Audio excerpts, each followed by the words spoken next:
हाँ मेरे गाँव से लड़के सुनना प्रॉब्लम लिखना if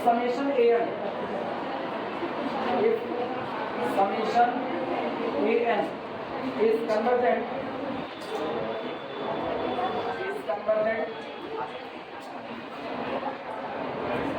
comma then show that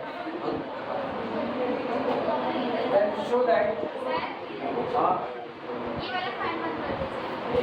घंटी लगने लगी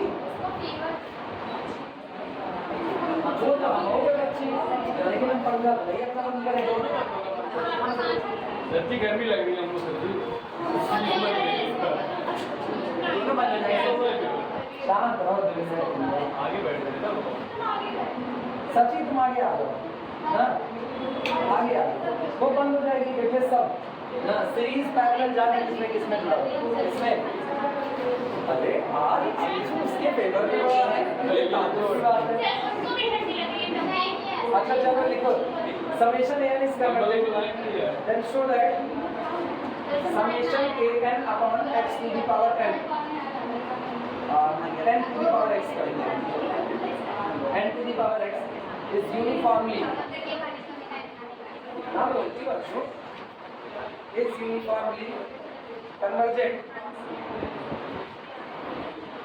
is uniformly convergent on closed interval 0 1 on closed interval 0 1 देखो अगर समेशन an कन्वर्जेंट है तो साबित कीजिए summation an upon n to the power x ये क्लोज्ड इंटरवल 0 1 से बीच में यूनिफॉर्मली कन्वर्जेंट होगा अवल का क्राइटेरिया क्लोज कर हर बार वो इंटरवल आपको क्लोज दे देगा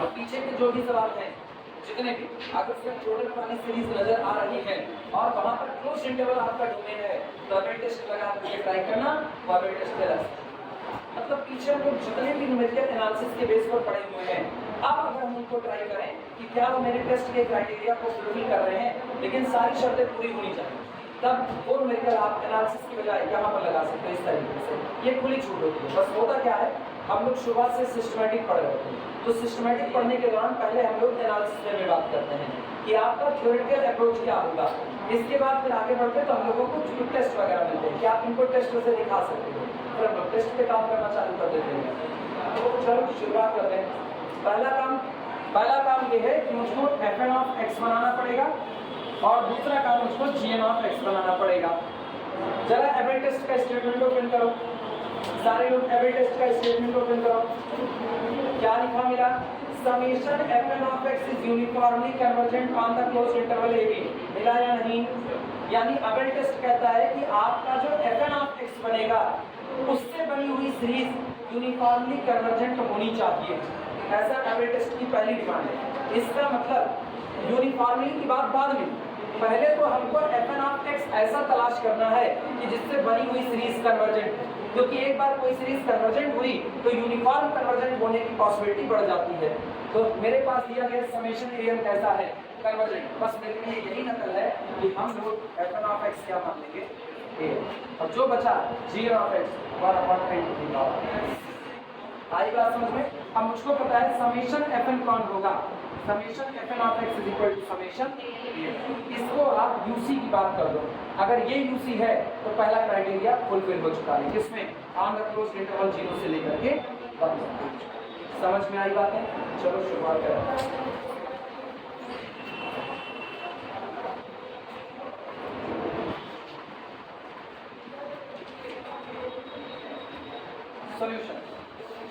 सॉल्यूशन में लिखो late fn of x is equal to an and gn of x is equal to 1 upon n to the power x the series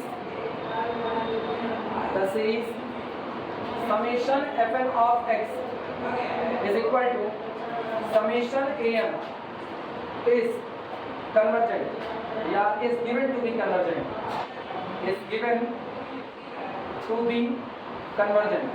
ऐसा आपको दिया गया है कि सीरीज समेशन an कैसी है कन्वर्जेंट अच्छा ये बताओ डोमेन है 0 से लेकर के 1 तक और उस डोमेन पर अभी तक इसने ऐसा कोई शब्द इस्तेमाल नहीं किया कि आप ये कहो कि ये x पर डिपेंड कर रही है। तो इसका मतलब आपको ये सीरीज कैसी दी गई है, यूनिफॉर्मली कन्वर्जेंट। वापस बात सुनना, यहाँ पर अगर वो यूनिफॉर्मली कन्वर्जेंट ना होती तो आपको ये बात कही जाती कि it is convergent for all small x belong to the domain. आपके डोमेन में मौजूद हर एक x के लिए कन्वर्जेंट है, तब हम कहते हैं कि अब चलो इसको दिखाते हैं यूनिफॉर्मली कन्वर्जेंट है कि नहीं।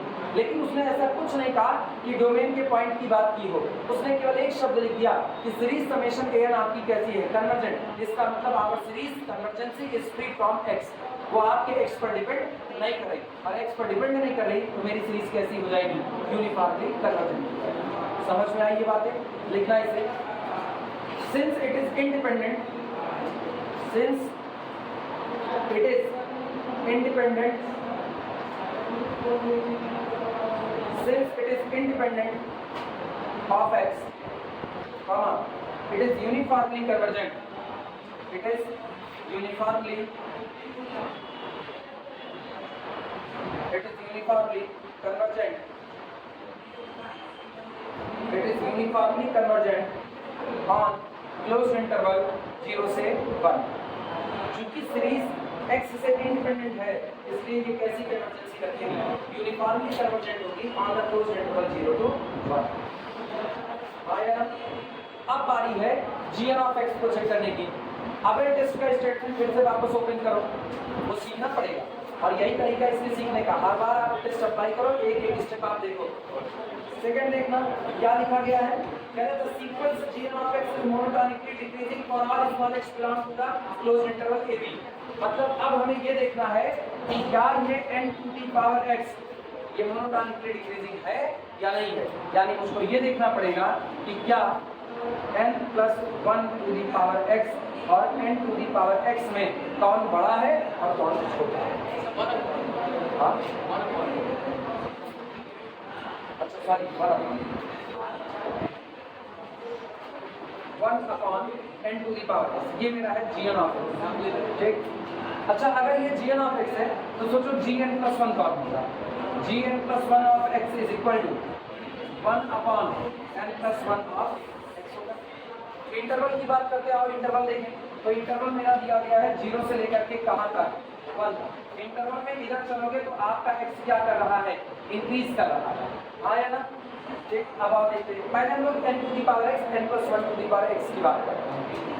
n to the power x n plus 1 to the whole power, n तो फिक्स क्वांटिटी है, n आपका फिक्स होगा, तो चलो n को फिक्स करते हैं, n को n रहने दो और अब x को चुनते हैं। थोड़ी देर के लिए पर्टिकुलर की बात करते हैं। पर्टिकुलर की बात करें तो ये x बराबर हम लोग लेते हैं 1/2। हाँ या ना? क्या x बराबर 1/2 ले सकते हैं? और अगर या ये भी छोड़ यार, सबसे आसान ये है constant to the power variable, और constant to the power variable क्या होता है, एक्सपोनेंशियल। हाँ या ना? एक्सपोनेंशियल होता है, और एक्सपोनेंशियल का ग्राफ कैसा, एक्सपोनेंशियल का ग्राफ कैसा, 0 से 1 तक के बीच का ग्राफ चाहिए, 0 से 1। पावर क्या है, पावर पावर पॉजिटिव है नेगेटिव, पॉजिटिव। अगर पावर पॉजिटिव है तो आपका ग्राफ इधर जाएगा, यानी कैसा नेचर हुआ, इंक्रीजिंग का। इसका मतलब n to the power x का नेचर कैसा, इंक्रीजिंग। तो n plus 1 to the power x भी कैसा, इंक्रीजिंग। ऑब्वियस सी बात है, लो इंक्रीजिंग। आया ना? अब जरा इसको फ्लिप करो, 1 upon n to the power x is less than, sorry, it is greater than 1 upon n plus 1 to the whole power x। इसका मतलब ये कौन है, ये है gn of x, यानी gn of x is greater then gn plus 1 of कितना। हाँ या ना? मोनोटोनिकली इंक्रीजिंग या डिक्रीजिंग, डिक्रीजिंग। मतलब जो मुझको चाहिए था वो है। क्लियर है ये बात है? जिनको ये नहीं समझ में आया ग्राफ से, उनके लिए दूसरा रास्ता। अगला रास्ता ये है कि आप थोड़ा थोड़ा चीजें फिक्स करें, दिमाग दो। एक तरफ है n to the power x और एक तरफ है n to the power, sorry, n plus 1 to the whole power.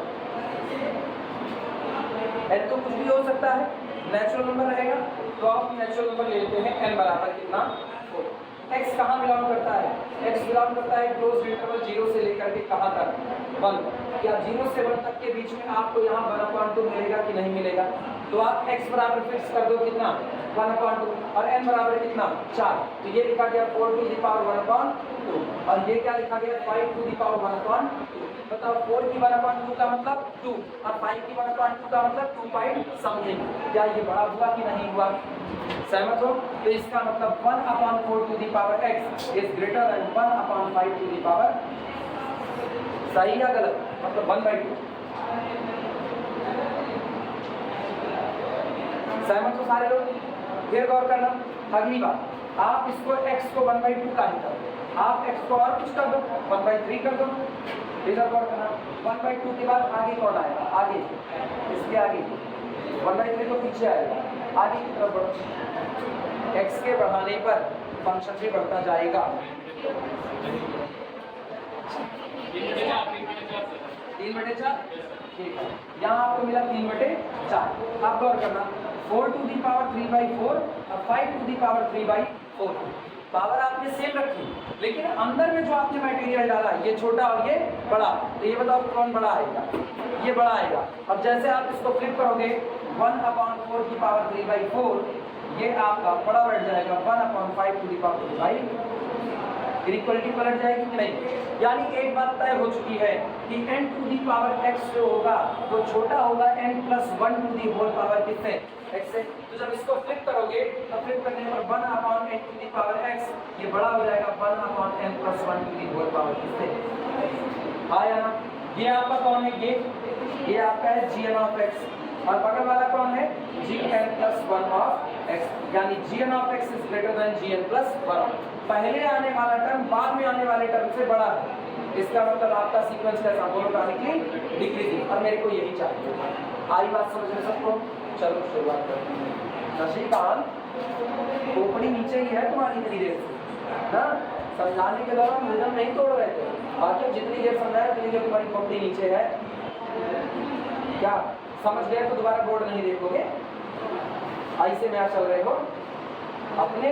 ये ना इतने ऐसे छांटे हुए हैं, ये मेरे खास हो, ठीक है, ऐसे छांटे हुए, लेकिन इस खास को बेखास बनने में देर भी नहीं लगती। बहुत स्पष्ट शब्दों में बोलते हैं, मिठास नहीं है मेरे पास बिल्कुल भी। जब तक सीख रहे हो तब तक तो बिल्कुल मिठास मेरे पास है, तब तक जब तक बोर्ड पर कर रहे हो। तुमको आ गया फिर भी तुम बोर्ड पे, छुट्टी नहीं है। आर्मी वाले को एक बार परेड आ जाती है तो क्या कहेगा? कल सुबह सोएंगे, अब परेड नहीं करेंगे, गिराक लगी आया जाएगा। इसीलिए जितनी देर तक बताएं उतनी देर तक जिसको आ गया वो भी खोपड़ी नीचे नहीं करेगा, और नीचे करोगे तो फिर मान के चलो खोपड़ी में बांध देंगे घुटने में, फिर नीचे ही रहेगी, उठेगी भी। ये गलत हरकतें ना पालो। थर्ड ईयर में होकर के ऐसी हरकतें पालोगे किसी का ही समझाओगे फिर खुद को। हम उसमें टीचर भी नहीं है कि किसी प्रेम से बात कर दिया तो फिर मेरे को संकोच कर दिया, आप उसको कैसे टोके, या मेरे को ये भी नहीं है कि लड़कों से इस बात के लिए डरे कि हम कैसे उनको टोकें। ये सब हरकतें ना पालो। जितनी देर समझा रहे उतनी देर तक बोर्ड पे रहो, उसके बाद चाहे जो करो। 1 घंटा तो कम से कम सीरियस रहो, 1 घंटा भी सीरियस नहीं रहोगे काम कब रह जाएगा।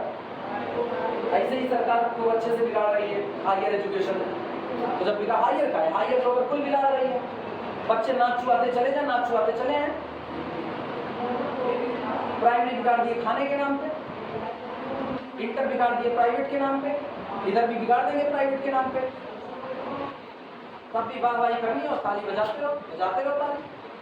हो गया एक दिन बर्बाद, जिस दिन समझ में आएगा हायर एजुकेशन कैसे जोड़ी हुई है। हाँ MSc करो, 50,000 में MSc करोगे, होगा कुछ नहीं, तुम्हारी तरह गली ऊपर में पढ़ाओगे MSc करके। और कहो नहीं टैलेंटेड लोग नौकरी पाते हैं, तो टैलेंटेड लोग भीख भी मांगते हैं, और बिना टैलेंटेड लोग गद्दी नशीन होकर के सत्ता चलाते हैं।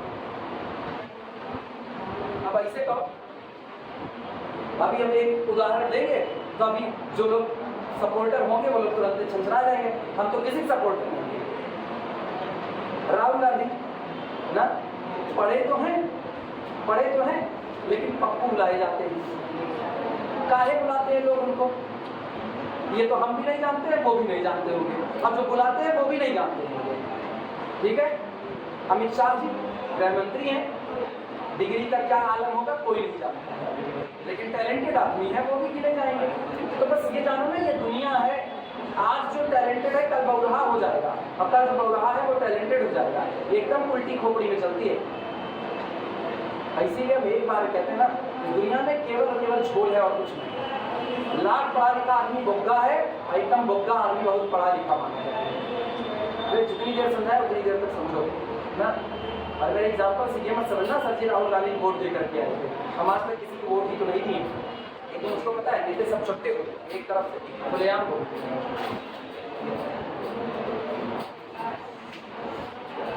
मेरे घर पे बीजेपी वाले आए, हाथ जोड़ के खड़े बनते किस खुशी में, फिर कांग्रेस वाले भी पहुंच गए, उनके जाते वो भी पहुंच गए आपके किस खुशी में। क्या खुशी ये कि इनको जाने का हमके तो आप आगे ही क्या कर लोगे, वो चले भी जाएंगे तो क्या कर लेंगे, आप आ ही जाओगे तो क्या कर लोगे, हैं तो ही क्या ही कर पा रहे हो, क्योंकि गोड़ तो दोनों ही लोग रहे। और बस सेम कंडीशन ऐसी है, हर स्टूडेंट अपना खुद को बोलता है, जितनी देर समझा रहे हो उतनी देर तक ध्यान नहीं दे रहे हो, बोल रहे हो और बोल रहे हो, खुद को बोल रहे हो दूसरे को, क्योंकि हम इग्नोर नहीं करेंगे, हम ये सुना रहे हैं। और मेरे लिए सवाल लगाना चाहिए 10 बजे अभी मेरी क्लास ओवर हो जाएगी, लेकिन हम सुनाएंगे। कई बार इस चीज को देखें, हम जितनी देर तक समझाते रहते उतनी देर एक आध दो लोग खोपड़ी नीचे करके कुछ चाहते रहते, क्या देखा कुछ चाहो, कुछ पा जाओ तो वो भी बताओ, वो भी बताओ, हम भी चले, हम भी यार पढ़ाते पढ़ाते हम भी इसे करें, हम भी कुछ ले लें।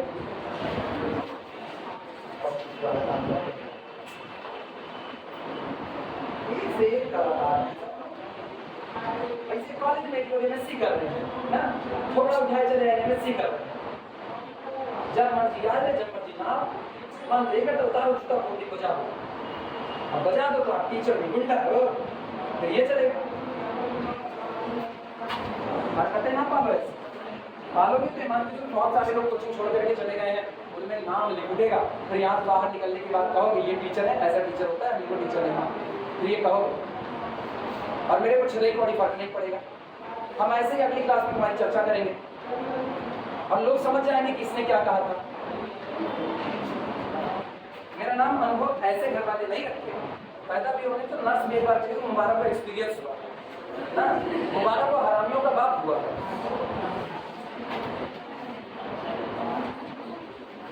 चलो शुरुआत करो, जीएन ऑफ एक्स की बात करते हैं, लिखना gn of x, since sequence n to the power x, अभी हम 1/n to the power x नहीं बना रहे, हम n to the power x बना रहे हैं, क्योंकि मुझको पता है अगर सीक्वेंस n की पावर x इंक्रीजिंग होगा तो सीक्वेंस 1/n की पावर x कैसा होगा, डिक्रीजिंग होगा। तो मेरा सीक्वेंस 1/n की x से बनता है, लेकिन पहले उसकी चर्चा होगी n to the power x की। Since sequence n to the power x increases on closed interval 0 to 1, so इसलिए sequence 1/n to the power x decreases on closed interval 0 to 1। जिनको इसमें दिक्कत लगे वो लोग यहीं कॉर्नर पर बोल देंगे n is equal to 4, x is equal to 1/2 belong to closed interval 0 to 1, implies that n to the power x is equal to 4 to the power 1/2 और n plus 1 to the power x is equal to 5 to the power 1/2, implies that 4 to the power 1/2 is less than 5 to the power 1/2। ये hint होगा आपको कि आप ऐसा करके भी इसको जान सकते हो। नॉर्मली लोग ग्राफिकली इस बात को जान लेते हैं, आई बात समझ में। ये sequence 1/n to the power nx is decreased। एवरेज टेस्ट की तरफ फिर लो और स्टेटमेंट पढ़ो। पहली बात summation fn of x uniformly convergent होना चाहिए, जो कि है। दूसरी बात the sequence gn of x monotonically decreasing होना चाहिए हर एक x के लिए, वो भी हो गया। तीसरी बात अब इसको बाउंडेड कहना पड़ेगा, अब इसको बाउंडेड, आओ चलो इसके बाउंडेडनेस की बात करते हैं, दिमाग दौड़ाना। आल्सो इसके साथ ही साथ mod of gn of x is equal to mod of gn of x आपको पता है 1/n to the power x। सहमत हो कि नहीं सारे लोग? अच्छा फिर गौर करना, n तो नेचुरल नंबर, x 0 से 1 के बीच में मतलब ओवरऑल क्वांटिटी पॉजिटिव, तो बाहर आया 1/n to the power x। लेकिन मुझको पता है n to the power x में जब आप x को बढ़ाओगे, दिमाग दौड़ाना, जब आप x को बढ़ाओगे तो ये नीचे वाली क्वांटिटी क्या करेगी, इंक्रीज या डिक्रीज? डिक्रीज। n की पावर बढ़ाओ, डिक्रीज या इंक्रीज, सोच लो। ये देखो 0 ये रहा कौन 1/2 1/3 1/4। अगर x को बढ़ाना है मतलब इधर जाना। अब क्या करना, n to the power 4th root, n की पावर 4th रूट और n का 3rd रूट, कौन बड़ा कौन छोटा, आया ना, और n का स्क्वायर रूट और बड़ा होगा। तो जब आप x को बढ़ा रहे हो तो n to the power x क्या कर रहा है, इंक्रीज कर रहा है, आया ना। इसका मतलब ये अपनी टॉप वैल्यू किस पर देगा, टॉप वैल्यू 1 पर देगा। अच्छा अब सोचो, ये जितना इंक्रीज करेगा उतना ये डिक्रीज करेगा, और ये डिक्रीज करेगा तो सोचो x 0 कर दो, x 0 करोगे तो लेस देन और इक्वल टू 1/n की पावर 0 दैट इज 1। सहमत हो कि नहीं, आया।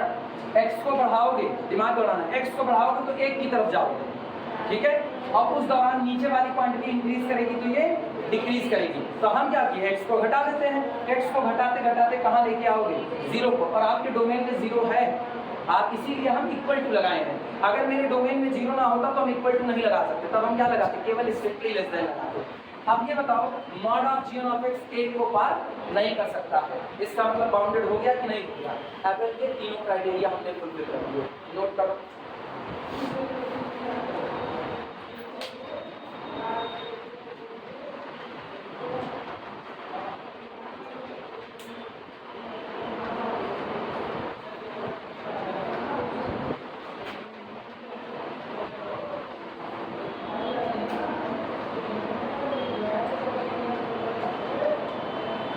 This implies that sequence gn of x is monotonically decreasing, and bounded, या ये दोनों बातें हो गई। Sequence gn of x monotonically decreasing भी है और बाउंडेड भी। क्या एबल टेस्ट के तीनों बातें होल्ड कर रहे हैं, और तीनों होल्ड करेगी तो दी गई सीरीज आपकी कैसी होगी, uniformly convergent on the domain 0 to 1। ये लिख लो तो आखिरी लाइन मोर देन बोल देना।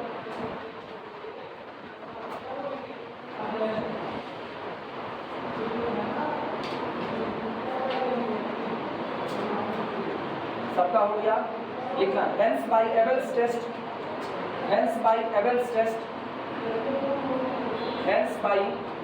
test, the series, ये वाली लिख देना ऐसे, summation fn of x into gn of x is equal to summation यानी an upon n to the power x है, दोनों n ही रखेंगे।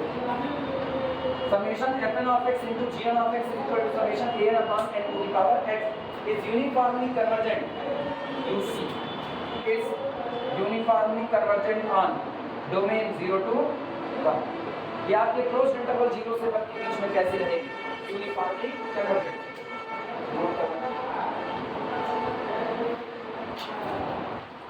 ठीक, पहचानना आया।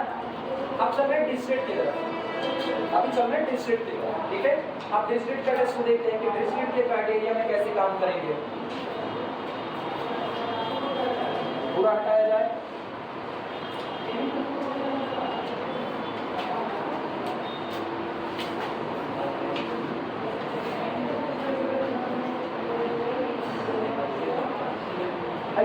फर्स्ट सेमेस्टर सवाल है, हम क्या सवाल करवा रहे हैं फर्स्ट सेमेस्टर में, इधर कैलकुलेशन कर रहे फर्स्ट सेमेस्टर और कह रहे हैं बोर्ड देख करके कैलकुलेशन समझो।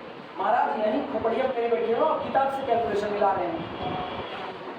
किताब से कैलकुलेशन मिलाने से कोई भला होने वाला है तुम्हारा? किताब में सीधे लिख दिया है x plus iota whole to the power minus n plus 1, और आगे वो ये भी नहीं कहा है कि x बराबर r cos थीटा y बराबर r sin थीटा, बस बराबर कर दिया। पार्शियल फ्रैक्शन में वो सीधे लिखा 1/x minus iota x plus iota, partial fraction लिख दिया। हम वहाँ पार्शियल फ्रैक्शन सिखा रहे हैं शॉर्ट ट्रिक मेथड से, और उसके बाद ये कैलकुलेशन मिला रहे, काम मिलेगा मेरी कैलकुलेशन मिला करके, और उसके बाद में कहेंगे सर समझ में भी नहीं आया, तो बाद में ब्लेम मेरे खोपड़ी पे फूट जाएगा कि सर समझ नहीं आया। यहाँ हम हैं पढ़ने के बावजूद सोच रहे हैं कौन प्रोफेसर हमको ऐसा ढंग का मिल जाए जिसकी क्लास पता चले कि बहुत अच्छा पढ़ा है, तो चले उसकी क्लास में बैठ करके पढ़ लें, और यहाँ क्लास में बैठ करके पढ़ने का मूड नहीं कर रहा है। मतलब दुनिया किस रास्ते जा रही है यही नहीं समझ में आ रहा है। और ये बातें कहो तो लोग कहेंगे ट्रेडिशनल ख्यालात है। ये ट्रेडिशनल ख्यालात नहीं है। मॉडर्न ख्यालात ये हैं कि क्लास में बैठे हुए हो, सामने रियल चल रहा है, ढिंचिक खोपड़ी करनी। अब ऐसे रियल थोड़े आएगा, रियल तुमको वही आएगा। कैरेक्टर इतने मॉडर्न ख्यालात के होते तो ये सब बनाए ना करते जो बना दिए। अब ये टेस्ट ना लिख पाते मॉडर्न ख्यालात में, वो भी जाकर के बस दुनिया वर्गा गा रहे होते कहीं पर।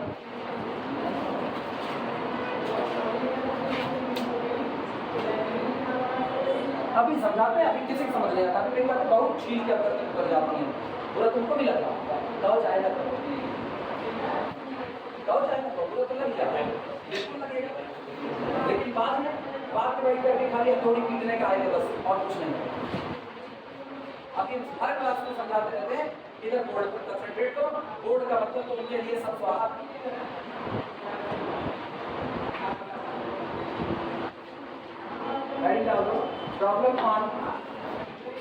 problem based on district test, based on district test,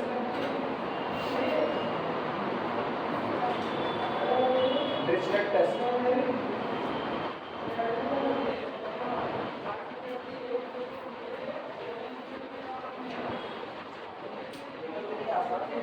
सोच करके बैठिए,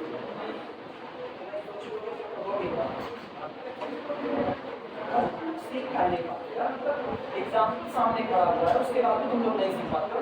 मेरे से ज़्यादा ना अभी जितने तुम्हारे परिचित में होंगे ऐसे, मेरे से ज़्यादा ना जिंदगी किसी की चौपट नहीं हुई। अब मेरी हुई, हम सरकार तुम्हारी ना चौपट हो, तुम अपनी चौपट करने को ले हुए हो। यह ऑपरेशन होना है, सारा पैसा खुद इकट्ठा करेंगे। पैसा इकट्ठा करना बड़ी बात नहीं है, वो इकट्ठा कैसे होगा ये सोचना बड़ी बात है। पैसा तो आ ही जाएगा कहीं ना कहीं से।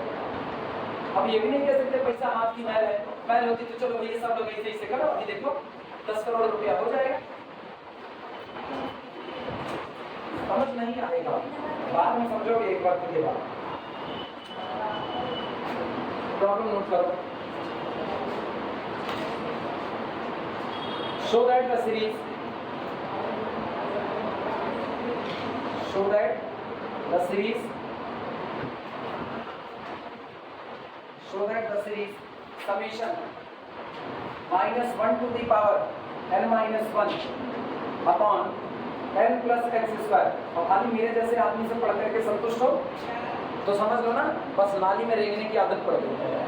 मेरे जैसा आदमी रियल में नाली का कीड़ा है, इतने जानो। यहाँ से बाहर निकलोगे तब जाकर के कोई ढंग का आदमी मिलेगा जो तुमको रियल पढ़ाएगा सही सलामत, और तब कुछ पढ़ाएगा। अब नाली के कीड़ों की भी वैरायटी होती है, एक तो एकदम नीचे वाले लोग देखा जा करके, और एक जो ऊपर बुद्धदार है, कौन ऊपर बुद्धदार है, थोड़ा सा कितने अंतर है। तो यहाँ से निकल करके कुछ सीखना हो तो यार बाहर निकलो, ढंग की जगह सीखो। और यही ऑक्सफोर्ड यूनिवर्सिटी में अगर खोपड़ी लड़ानी तो लड़ाओ खोपड़ी, कौन मना करता है तुमको।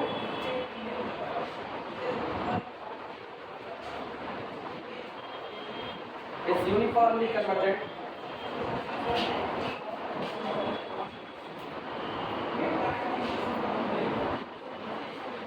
uniformly convergent for all values of x, values of x, so that the series -1 to the power n minus 1 upon n plus x square is uniformly convergent for all values of x। ये x की सभी value के लिए uniformly convergent होगा।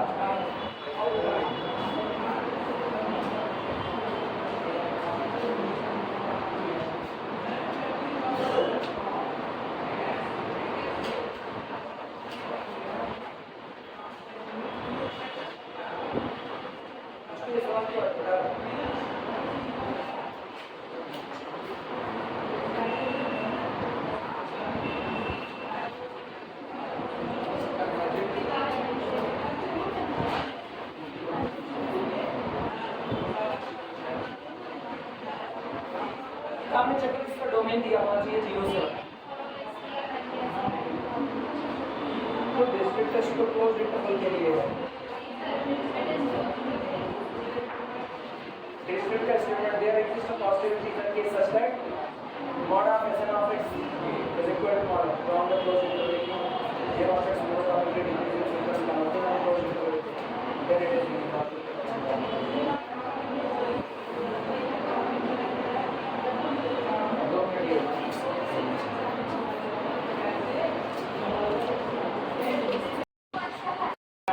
सुनो ये बताओ Dirichlet और एबेल के स्टेटमेंट सारे लोग सुधार लिए। डिरिचलेट और एबेल का स्टेटमेंट, दोनों ही स्टेटमेंट में जो हम लोगों को डोमेन क्लोज इंटरवल ए बी कहा हुआ है, चाहे डिरिचलेट में चाहे एबेल में, उसको तुम कर दो capital E subset of R, capital E subset of R. Close interval A B की बाउंडेशन नहीं है, जैसी मर्जी वैसा अपना डोमेन रहेगा ना।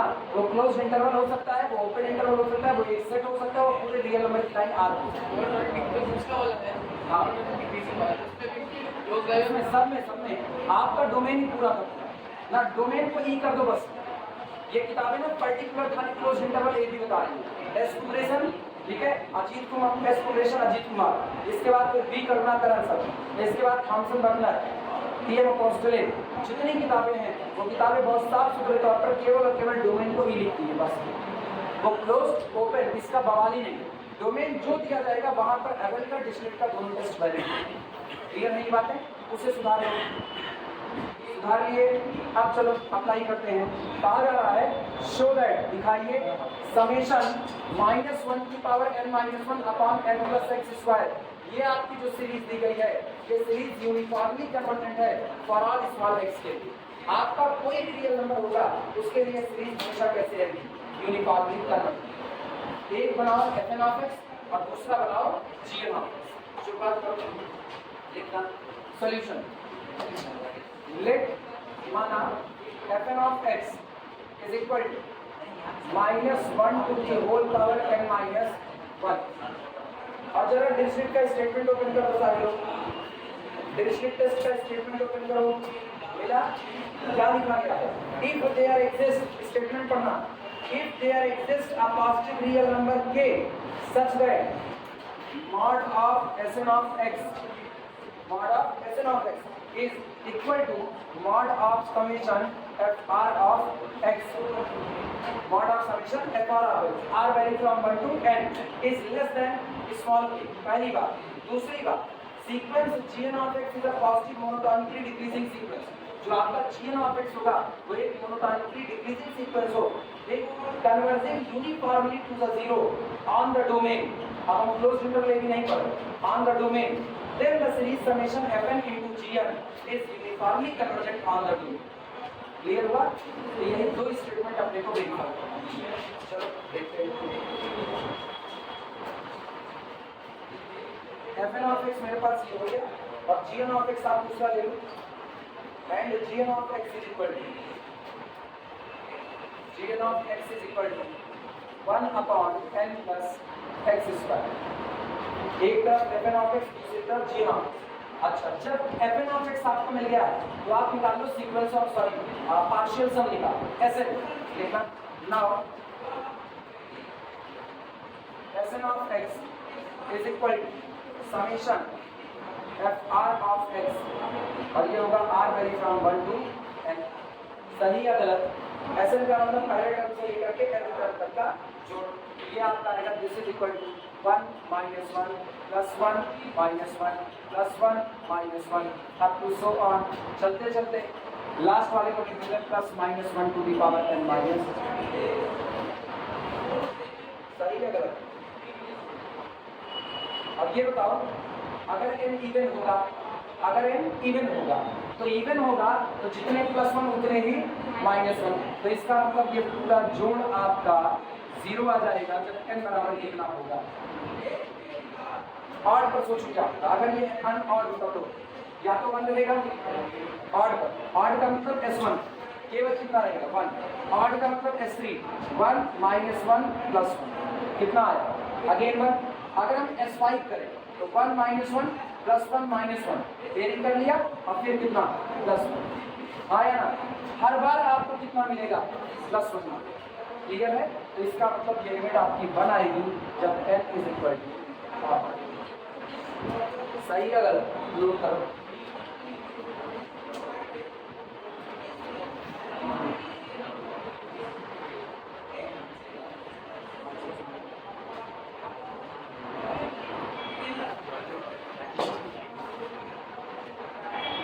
लाइट क्या है?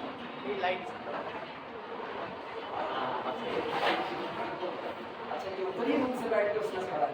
वो वहाँ नहीं दिख रहा है, वहाँ दिख रहा है, वहाँ से नहीं, अच्छा नहीं आ रहा। अगर मैं उसकी आदत है टिकटॉक बता देती जो मोबाइल छोड़ करके कहीं जा नहीं सकता है। एक नहीं पा रहे ऐसी जगह कितनी पढ़ने गए थे मोबाइल में देख के कितनी पढ़ रहे थे तुम और बनना ये चलो। अच्छा ये बताओ दिमाग दौड़ाना वापस सुनो जो आपका एसएन ऑफ एक्स आया डिस्ट्रिक्ट का टेस्ट करता है mod of SN of x को लेस देन क्या होना चाहिए। कुल मिलाकर के तुम ये लेस देन के खोजने नहीं जा रहे। इसका फील समझो क्या है। इसका फील ये है कि एसएन ऑफ एक्स जो आपका होगा वो लेस देन के होगा और ग्रेटर देन माइनस के होगा। और इसका फील ये है कि आपका एसएन ऑफ एक्स क्या होना चाहिए बाउंडेड हाँ या ना। तो जो आपने पार्शियल सम बनाया वो पार्शियल सम आपका कैसा होना चाहिए बाउंडेड होना चाहिए। क्या मेरा partial sum SN of x maximum 1 जाएगा और फिर मिनिमम कितना 0 बन गया कि नहीं बन गया। इसका मतलब मॉड एसएन ऑफ एक्स आपका कैसा हो गया बाउंडेड हो गया। क्लियर है ये बातें लिखना है इसी बात को लिखना। This implies that SN of x is bounded SN of x is bounded for all small x belong to the real number set R. आप कोई भी x ले लीजिए लेकिन आपका जो सीक्वेंस ऑफ पार्शियल सम आएगा वो हमेशा कैसा होगा बाउंडेड होगा। पहला आपका बाउंडेड हो चुका है। अब gn ऑफ x का हम लोगों को क्या कहना है डिक्रीजिंग। चलो इसकी बात करते हैं। Also sequence gn of x also sequence gn of x is equal to sequence 1 upon n plus x square 1 upon n plus x square it is। अच्छा ये बताओ x स्क्वायर नॉन नेगेटिव हाँ या ना। x कुछ भी हो कोई भी रियल नंबर नॉन नेगेटिव और ये n वो भी पॉजिटिव। तो इसका मतलब पॉजिटिव और नॉन नेगेटिव को मिलाकर के पॉजिटिव। तो होल टोटल क्वांटिटी कैसे है पॉजिटिव। तो मेरा सीक्वेंस पॉजिटिव है और मोनोटोनिकली डिक्रीजिंग है। वो कैसे डिसाइड हुआ वो सुनना। सीक्वेंस होगा 1 upon 1 plus x square comma 1 upon 2 plus x square comma 1 upon 3 plus x square comma 1 upon 4 plus x square so आया ना। अब ये बताओ नीचे की क्वांटिटी पहले 1 प्लस थी फिर 2 प्लस हुई फिर 3 प्लस हुई बढ़ रही है कि नहीं। तो नीचे की क्वांटिटी बढ़ रही है तो ओवरऑल ये क्या कर रहा है डिक्रीज कर रहा है। इसका मतलब मेरा सीक्वेंस इज पॉजिटिव मोनोटोनिकली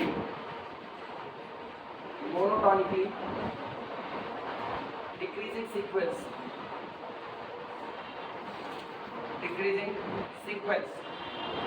सही या गलत। मेरा सीक्वेंस पॉजिटिव है और साथ ही साथ मोनोटोनिकली डिक्रीजिंग है। नोट करो हाँ जैसे जैसे वो बाकी से भी दिखा देते कि डिक्रीजिंग है। अरे x पता नहीं है ना x पता नहीं तो x की पर्टिकुलर वैल्यू ले लो उससे दिखा दो। अदरवाइज ऐसे करेंगे तो ऐसे तो हमको ये लिखना पड़ेगा ये gn is equal to 1 upon n plus x square और gn plus 1 is equal to 1 upon n plus 1 x square plus ये रहा। ठीक अब इसमें हमको करना पड़ेगा घटाएंगे तो कितना gn minus gn plus 1 is equal to 1 upon n plus x square minus 1 upon n plus 1 plus x square। ठीक LCM यही दोनों ऊपर आएंगे और ये मल्टीप्लाई होगा तो अपने को क्या लिखना पड़ेगा n plus 1 plus x square minus n और फिर कितना minus x square upon this into this ये कर दिया। इसके बाद करना n से n कट गया आया 1 upon this into this positive और ये पॉजिटिव। तब यहाँ पर अपने को कहना पड़ेगा कि चूंकि gn minus gn plus 1 greater than 0 implies that gn is greater than gn plus 1। मतलब यहाँ से मेरे को कह देना पड़ेगा कि अब मेरा सीक्वेंस कैसा है मोनोटोनिकली डिक्रीजिंग। तो चाहे इससे दिखाओ चाहे सीधे दिखा दे दिखाना अपने लोग बड़े हो गए ना, समझदार बच्चे तो रहेंगे, इसीलिए सीधे भी लिख सकते हैं। ऐसे ही समझ आ जा रहा है 1 + x² फिर हो गया 2 + x², 3 प्लस नीचे वाली क्वांटिटी बढ़ रही है तो ओवरऑल क्वांटिटी घट रही है। समझ गए अपने लोग, बस इतनी सी बात है ना। जब बड़े हो जाते हैं तो मम्मी पापा गोदी में लेकर के फिर नहीं घूमते, फिर वो कहते हैं ऐसे पैदल चला फिर से ना, अब तभी जिंदगी में लाल हो जाता है। एक और ये मोनोटोनिकली डिक्रीजिंग है, ठीक। दूसरा and limit n approaches to infinity 1/n + x² बराबर कितना, तो कहाँ कन्वर्ट कर रहे हो, 0 पर। फॉर आर x के लिए नोट करो, ऐसे लिख देना for all small x belong to the real number set R। मेरा पूरा का पूरा सीक्वेंस g(x) मोनोटोनिकली डिक्रीजिंग है और कन्वर्ट करता है किस पर, 0। तो डिरिचलेट के टेस्ट से दी गई सीरीज कैसी हो गई, डिरिचलेट टेस्ट दो ही की डिमांड किया था। पहली डिमांड कि आपका Sn(x) आपका बाउंडेड आना चाहिए, वो बाउंडेड हो गया। दूसरा demand sequence g(x) monotonically decreasing और कन्वर्जेंस टू 0 आना चाहिए, दोनों बातें पूरी। तो डिरिचलेट के टेस्ट में दी गई सीरीज आपकी कैसी हो गई, uniformly convergent. So by Dirichlet test, so by Dirichlet test summation fn(x) into gn(x), that is अर्थात summation -1 to the power n-1 upon n plus x² is uniformly convergent for all small x belong to R। इसलिए आपकी series हर एक x के लिए कैसी होगी, uniformly convergent.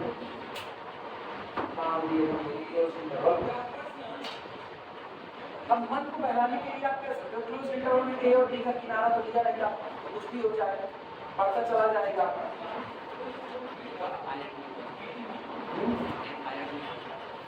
वो छोटा लगता है ना, आप मैथ में कोई चीज लिखो तो बोल्डली उस स्टेटमेंट को ऐसा लिखो कि आप कहीं भी यूज कर सकते हो।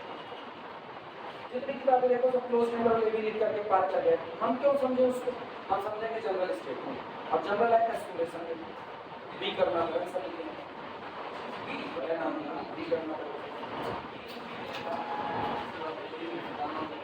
आपने नाम से लगा दीजिए क्लास में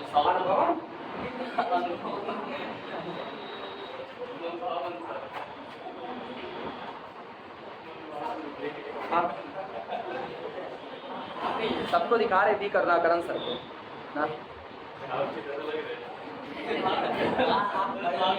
वो चश्मा लगा दे देखो दिख रहे हैं, चंदन अंदर लगाए भी करना करण सर, बहुत अच्छी किताब है।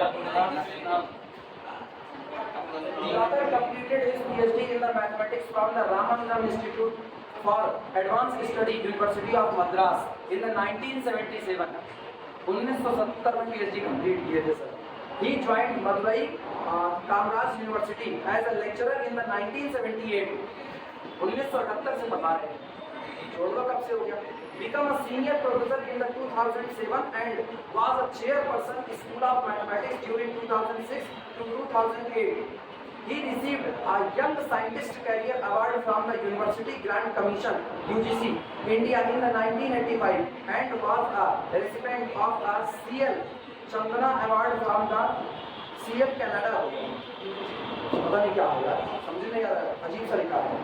From the Canada in the recognition of his distinguished and the outstanding contribution of mathematics, teaching and the research in the 1998। इतने अचीवमेंट हैं, नहीं पढ़े जा सकते हैं सारे, बड़े नाम बड़े बताया जाए। हाँ पढ़ा कर लीजिए। अच्छा, अपने नाम में पिताजी का नाम जोड़ के हम बड़ा करते हैं ना, अनुभव कुमार द्विवेदी और श्री शिवकर द्विवेदी, और वो किसके सन थे, या फिर grand son of Pandit Ram Abhilash Dwivedi, इतना बड़ा नाम क्या। अच्छा, आज तक हम किसी के मन को वही नहीं किए मनभावन Dubey,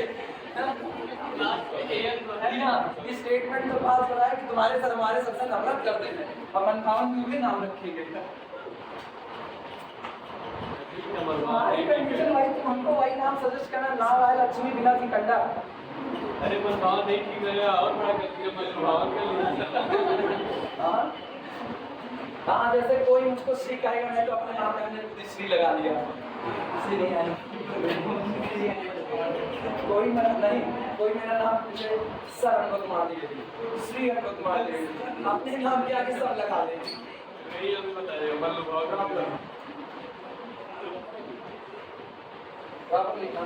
show that the series show that the series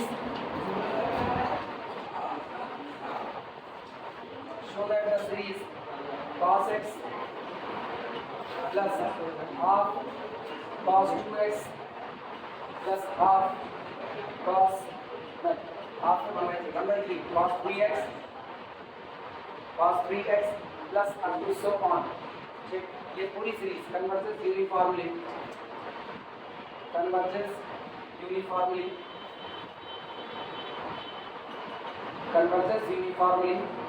in open interval 0 से 2 पाई। अभी डोमेन देखें, ओपन इंटरवल 0 से 2 पाई।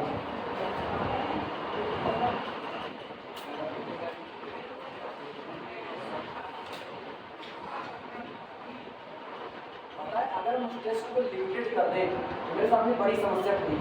क्लोज इंटरवल की समस्या समझ।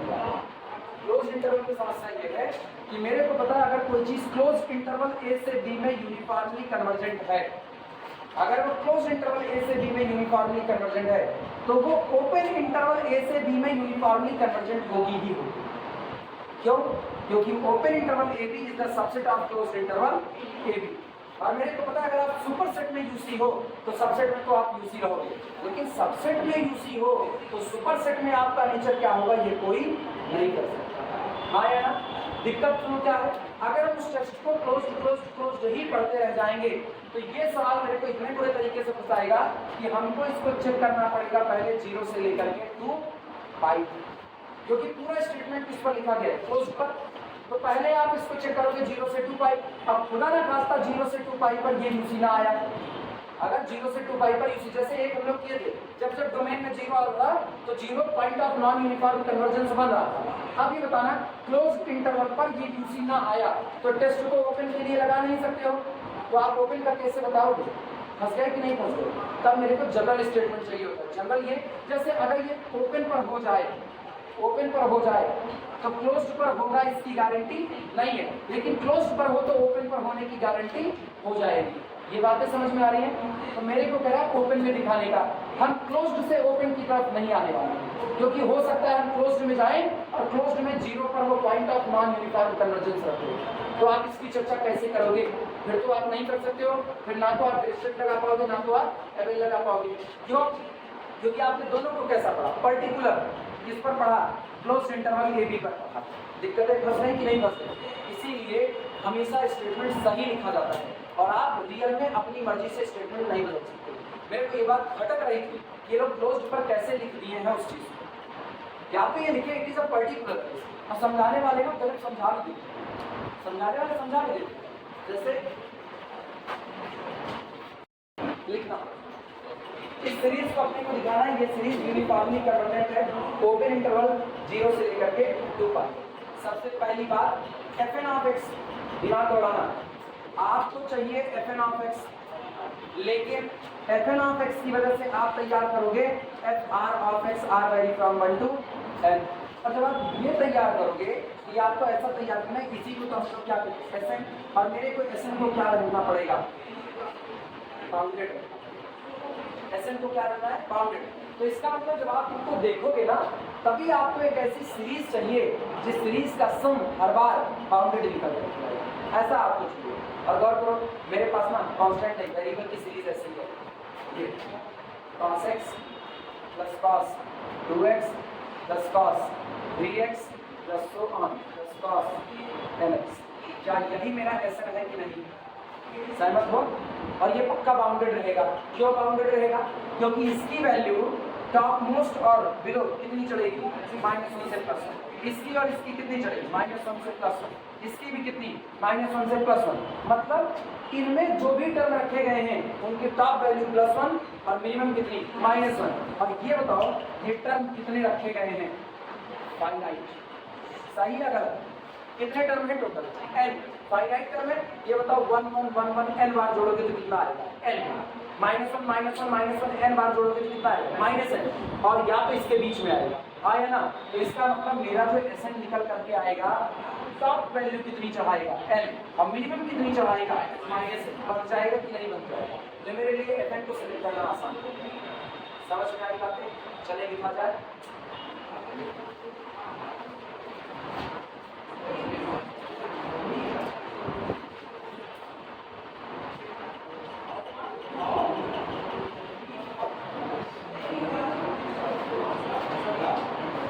एक तो ये तरीका, दूसरा तरीका सुनो, एक और तरीका, चाहे तो आप इस तरीके सुनो, लेकिन थोड़ा सा ना अनफेयर रहता है, क्योंकि अपने को x दिया है 0 से लेकर के 2 पाई। अब मैंने डोमेन ऑफ n की चर्चा फिलहाल नहीं की, तो ठीक है यार, कोई दिक्कत नहीं है। आप ऐसे लिखना चाहो तो ऐसे लिखते हो, cos x less than or equal to 1 greater than or equal to, इससे ऊपर तो नहीं जाएगा ना।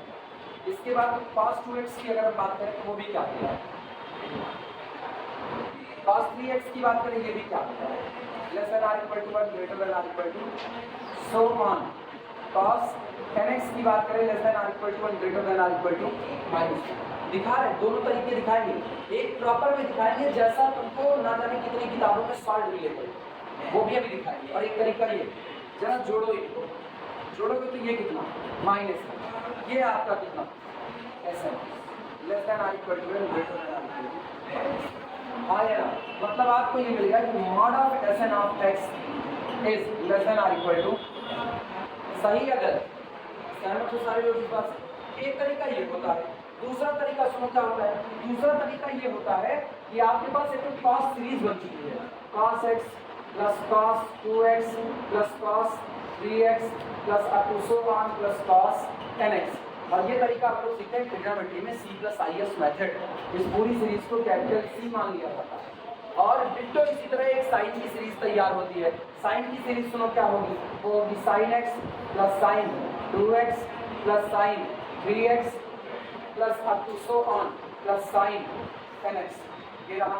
और इस पूरी सीरीज को हम लोग कैपिटल S मान लेते हैं। फिर हम क्या करते हैं, इस पूरे में आयोटा का मल्टीप्लाई कर देंगे, iota iota iota iota iota, और इनको ऐड करेंगे तो आएगा C plus IS is equal to, बेटा चलाना, cos x plus iota sin x e की power plus cos 2x plus iota sin 2x plus e की power iota 2x plus e की power iota 3x plus so on plus e की power iota 10x।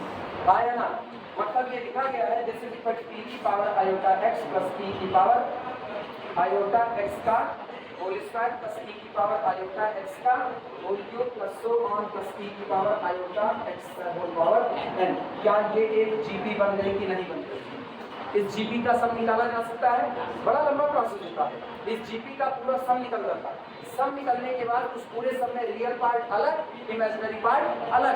Real part जो होता था वो c होता था, मतलब cos की सीरीज का सम। इमेजिनरी पार्ट जो होता था वो s होता था, मतलब साइन की सीरीज का।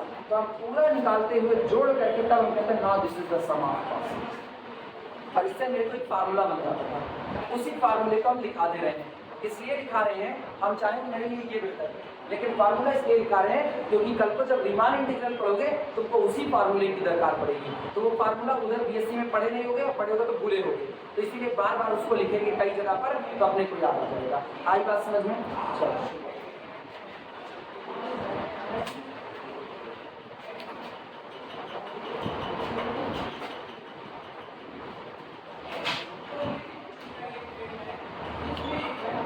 लिखा, द गिवन सीरीज इज, लिखो बड़ा, the given series is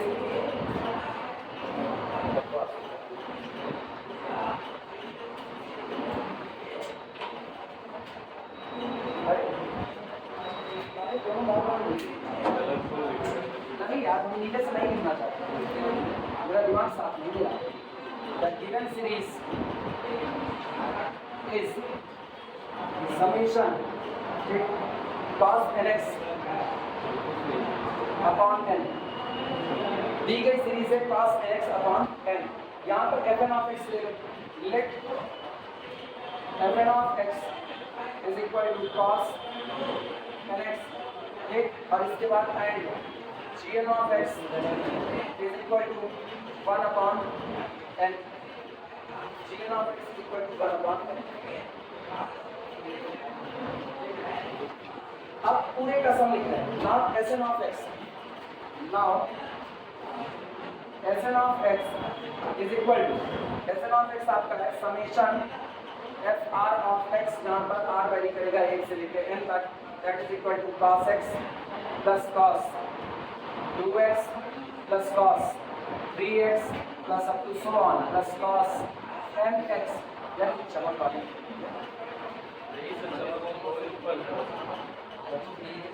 cos x plus cos 2x plus cos 3x plus cos 10x हो गया। फार्मूला लिख रहे हैं, ये फार्मूला तुमको याद रखना पड़ेगा। ये फार्मूला हम बता दिए निकलता कैसे, c प्लस आई एस से निकाल सकते हो, जब जरूरत पड़ेगी इस फार्मूले को हम निकाल सकते हैं, क्योंकि जीपी का सम के बाद हमको केवल रियल पार्ट और इमेजिनरी पार्ट अलग करना होता है, बस लिखना फार्मूला।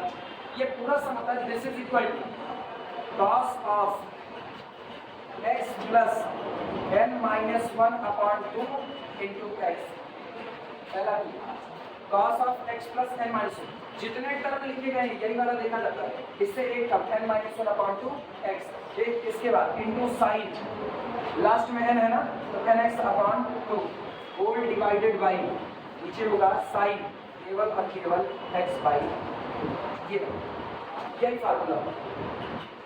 हाँ भैया यही फार्मूला है, जब रियल इमेजिनरी पार्ट का कंपैरिजन करोगे तो cos सीरीज का सम यही निकल करके आएगा।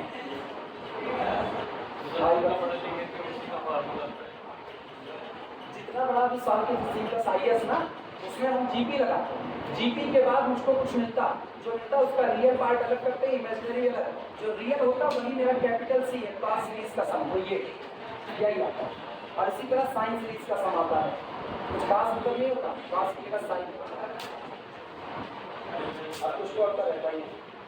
चलो पूरे पर मॉड बैठाओ, पूरे पर मॉड, तो दिस इंप्लाइज, क्योंकि मेरे को साबित करना ना Sn of x बाउंडेड है, तो देखना मॉड Sn of x क्या होगा, mod Sn of x is equal to, ये बताओ z1 अपॉन z2 का मॉड ऑफ z1 अपॉन मॉड ऑफ z2, तो ऊपर का ऊपर मॉड, नीचे का नीचे, mod of cos x plus n minus 1 upon 2 x into mod of sin nx upon 2 divided by mod of sin x by 2, no plus।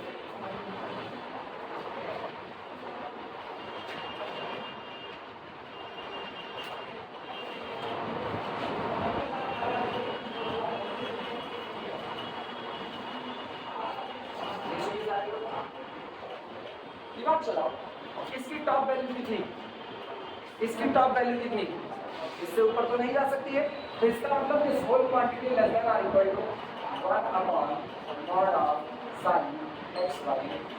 सहमत हो या नहीं सहमत? हाँ या नहीं? हाँ, टॉप वैल्यू इसकी जो थी, इसकी टॉप वैल्यू वो 1 से ऊपर नहीं जा सकती, इससे कम रहेगी, तो कम रहेगी तो छोटा है, और टॉप 1 चढ़ जाएगी तो बराबर है, तो लेस देन और equal to 1 upon mod of this.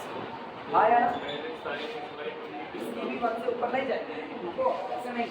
आगे की बात सुनना, मेरा डोमेन देखो क्या दिया, मेरा डोमेन वो तो तुमको पहले ही बता चुके हैं कि वो बाउंडेड होगा, उस तरीके से दिखा चुके हैं। मेरा डोमेन 0 से लेकर के कितना है 2 पाई। आओ साइन का ग्राफ देखते हैं, साइन का ग्राफ ये आया ना, ये 0, ये π/2 और ये कितना आया ना, और इधर ये कैसा होने लगता है, नेगेटिव होने लगता है, यहाँ आकर के कितना हो जाता है 2π हो जाता है। इसका मतलब आपके डोमेन में 2π भले शामिल ना हो, लेकिन साइन x अपॉन 2 की वैल्यू नेगेटिव रहेगी कि नहीं रहेगी, मानते इस बात को, नोट कर उसके बाद दिखाते हैं। इसीलिए आप मॉड हटा नहीं सकते। पता है अगर ये मेरा डोमेन यहाँ तक होता, गौर करना यहाँ, तो साइन हमेशा पॉजिटिव रहता, हम लोग इसको सीधे लिख देते 1 अपॉन sin x by 2, लेकिन अभी मॉड नहीं हो सकता, मॉड नहीं हो सकता, तो 1 अपॉन साइन का होता है cosec inverse, sorry cosec inverse, cosec हो जाता है, तो इसका मतलब ये हो जाएगा मॉड कोसेक x अपॉन 2 लिख सकते हो। आई बात समझ में, लिखो। ये बताना था कि आप यहाँ पर मॉड हटाने की गलती करते हैं,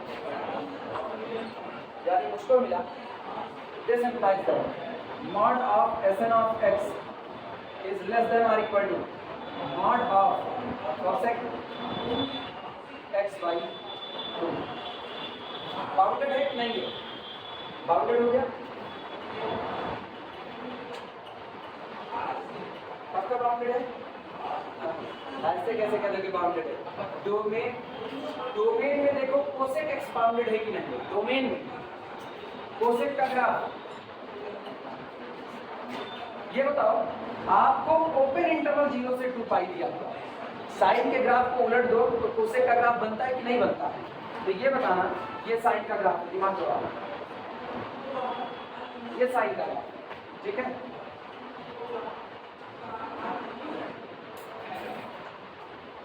इसका रिफ्लेक्शन लो,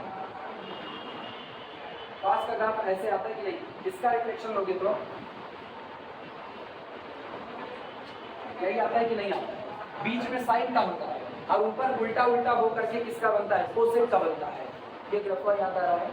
ना याद आए तो कोई दिक्कत नहीं है, ठीक है, कोई दिक्कत नहीं। सुनो, दिमाग दौड़ाना, 0 से लेकर के 2 पाई तक तुम गौर करो, कोसेक कब अनबाउंडेड हो जाएगा? 0 से 2 पाई तक कोसेक होता है 1/sin, सहमत हो कि नहीं? कोसेक होता है 1/sin। अगर हम यहाँ पर 0 रखें तो ये साइन 0 का मतलब कितना? 0। कहाँ भागे? इन्फिनिटी। मतलब कोसेक उस दिन चला जाएगा कहाँ? इन्फिनिटी। लेकिन क्या 0 आपके डोमेन में है? नहीं, ठीक है। इसके बाद आप आओ पाई पर, 2 पाई पर आओ, लास्ट वाले में 2 पाई रखोगे तो साइन 2 पाई की वैल्यू, साइन 2 पाई 0, लेकिन साइन 2 पाई 0 तो फिर चला गया कहाँ पर? इन्फिनिटी। लेकिन क्या 2 पाई भी आपके डोमेन में है? नहीं है। तो इसका मतलब आपके डोमेन में वो 2 पॉइंट जहाँ पर आप अनबाउंडेड होने वाले थे वो है ही नहीं, तो आप कैसे रह गए? बाउंडेड। क्योंकि आप इस पे पाई बच गया है। हाँ, पाई का क्या हाल है? साइन पाई 0 होता है ना, साइन पाई, अच्छा 1/, पाई की तरफ अनबाउंडेड है। हाँ यार, ये वाला हिस्सा तुम देख ही नहीं, ये और मेरे डोमेन में पाई है, मेरे डोमेन में पाई है, पाई होने पर क्या?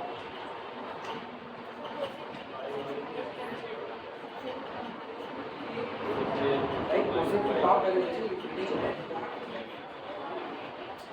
कोसेक की नहीं आ रही, 1/sin। जिस दिन साइन 0 होगा यानी कोसेक 0 की वैल्यू कितनी है? कोसेक 0 जाएगा मॉड Sn ऑफ x इस तरह बाउंडेड करेंगे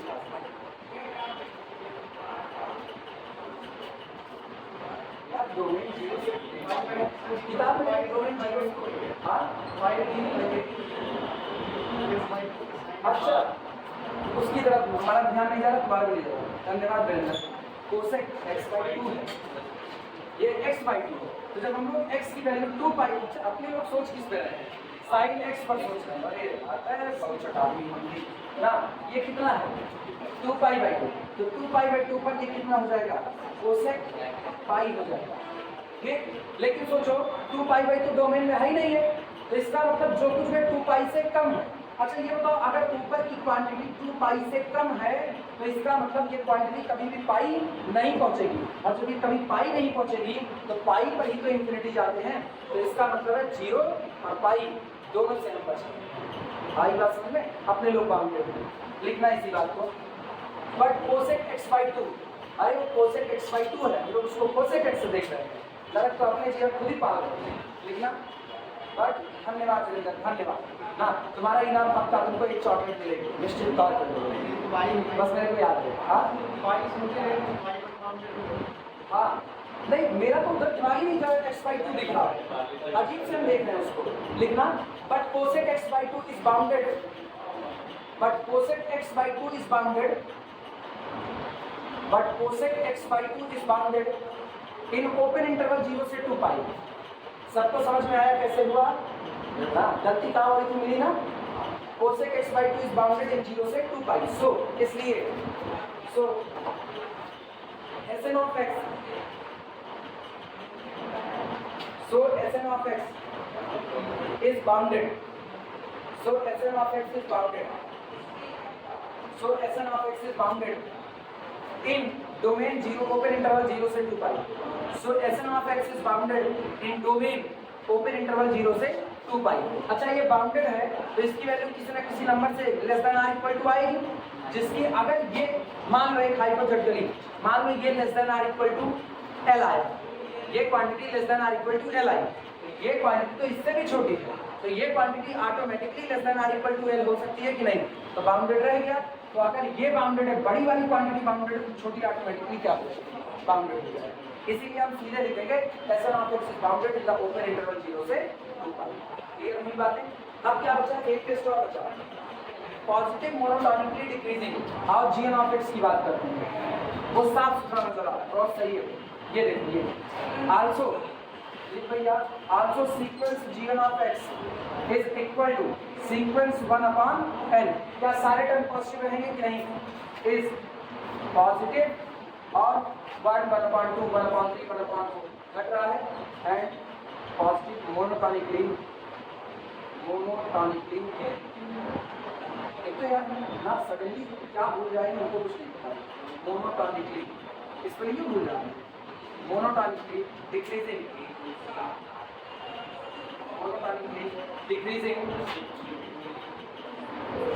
एंड कन्वर्जेस टू 0। ये मोनोटोनिकली डिक्रीजिंग है और 0 पर कन्वर्ज करता है। क्या दोनों बातें होल्ड कर रहे हैं? तो डिरिचलेट के टेस्ट से दी गई सीरीज कैसी होगी, यूसी होगी। लिख देना सोबाई डिरिचलेट भैया, लिख लो सोबाई डिरिचलेट भैया, डिरिचलेट टेस्ट लिखना दादा है वो ना, भैया नहीं है, बहुत वाले दोस्त के friends. By Dirichlet test given series summation क्या था, cos nx upon n is uniformly convergent in open interval 0 से लेकर के 2 पाई। वो 0 से 2 पाई के बीच में कैसा रहेगा, कन्वर्जेंट यूनिफॉर्मली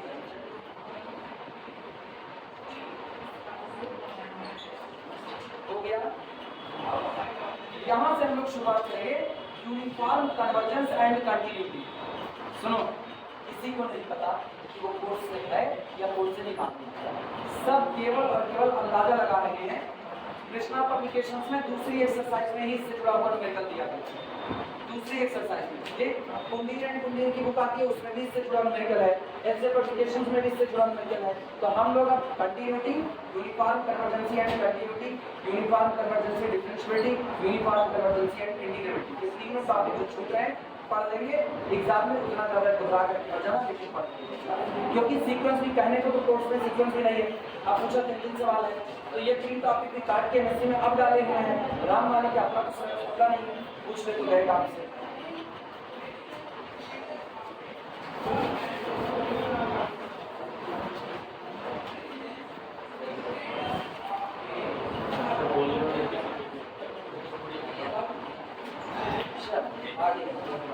कितने हुए हैं?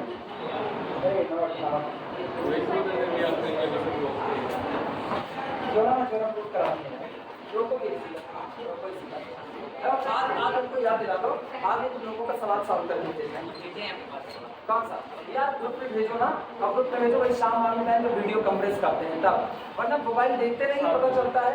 नहीं, वो चैट आती रहती हैं, तो जो बाकी ग्रुप है ना उनसे नीचे, एक तो इस समय वो चल रहा है CSIR पेपर कैंसिल करो, तो उसके लिए बड़े ग्रुप ज्वाइन किए हुए हैं, तो सबसे ऊपर उसी का हाँ क्या अभी रात भर सोचेंगे क्या बात थी यूनिफॉर्म कन्वर्जेंस एंड कंटिन्यूटी। सुनो स्टेटमेंट नहीं, अब थ्योरम चलेगी ना, अब थ्योरम चलेगी यहाँ से हम एक्स्ट्रा पढ़ा रहे हैं। सारे लोग ध्यान दें, यात्री लोग कृपया ध्यान दें, गाड़ी संख्या 4228 यूनिफॉर्म कन्वर्जेंसी एंड कंटिन्यूटी के साथ आगे बढ़ रही है। उसके पहले अपने सामान की सुरक्षा स्वयं करें। ये आर्टिकल नहीं पता है कि अपने कोर्स में है या नहीं पता है, पहले बता दे रहे हैं। ये एक्स्ट्रा एक हिसाब से पढ़ा जा रहा है, क्योंकि अगर सिलेबस देखा जाए तो सिलेबस में केवल अवेल और डिरिचलेट, इस पर लास्ट वो केवल 3 टेस्ट दे रहे हैं, वेस्टास सेम टेस्ट दे रहे हैं, अवेल का दे रहे हैं, डिरिचलेट का दे रहे हैं और एमएन टेस्ट दे रहे हैं। ठीक, इतने टेस्ट के अलावा और कोई बात नहीं है। इसके बाद का जितना हिस्सा है एमएससी सेमेस्टर वाइज हो चुका है, तो डीनीज क्राइटेरिया वगैरह जो कुछ आता है वो सब कुछ एमएससी के सिलेबस में इन्होंने डाल दिया हुआ है। अपने को ये नहीं पता है कि ये पूछेंगे या नहीं पूछेंगे, क्योंकि सीक्वेंस में कहने को कोर्स नहीं, लेकिन पिछले 2 साल से उसके 2-3 सवाल पूछ रहे हैं लगातार। तो हम लोग uniform convergence and continuity, uniform convergence and differentiability और यूनिफॉर्म कन्वर्जेंसी एंड इंटीग्रेबिलिटी, ये तीनों टॉपिक हम लोग एक्स्ट्रा पढ़ लेते हैं। ठीक, ज़्यादा नहीं, 2 से 3 क्लास का मामला है, उतने में ये खत्म हो जाएगा। संडे के एक्स्ट्रा क्लास पर ये फाइनल कर देंगे। आपकी संडे खत्म हो जाता, केवल इससे हुआ वो की वजह से रह गया था। उन लोगों से पूछो, उनको भी नहीं पता है, तो वो लोग नहीं पढ़ाएंगे, अपने लोग पढ़ रहे हैं, काहे के लिए सेफ जोन में रहा जाए, गड़बड़ काम होगी। लिखना स्टेटमेंट थ्योरम। और सुनो, स्टेटमेंट फिर हम क्लोज्ड इंटरवल ए बी पर लिख रहे हैं, लेकिन जनरल स्टेटमेंट किसी भी डोमेन पर लगेगा। आई बात समझ में? लिखना, if a sequence of continuous function, if a sequence of continuous function, if a sequence of continuous functions sequence fn is uniformly convergent,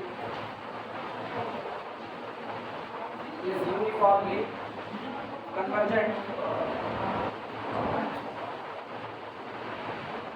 is uniformly convergent to a function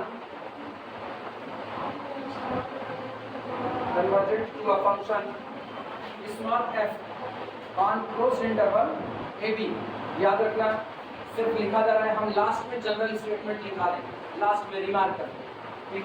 on closed interval ab, then f is continuous, then f is continuous, then f is continuous on closed interval ab, on closed interval ab। पहले पूरा लिख लो, तब समझाएं कि क्या क्या है।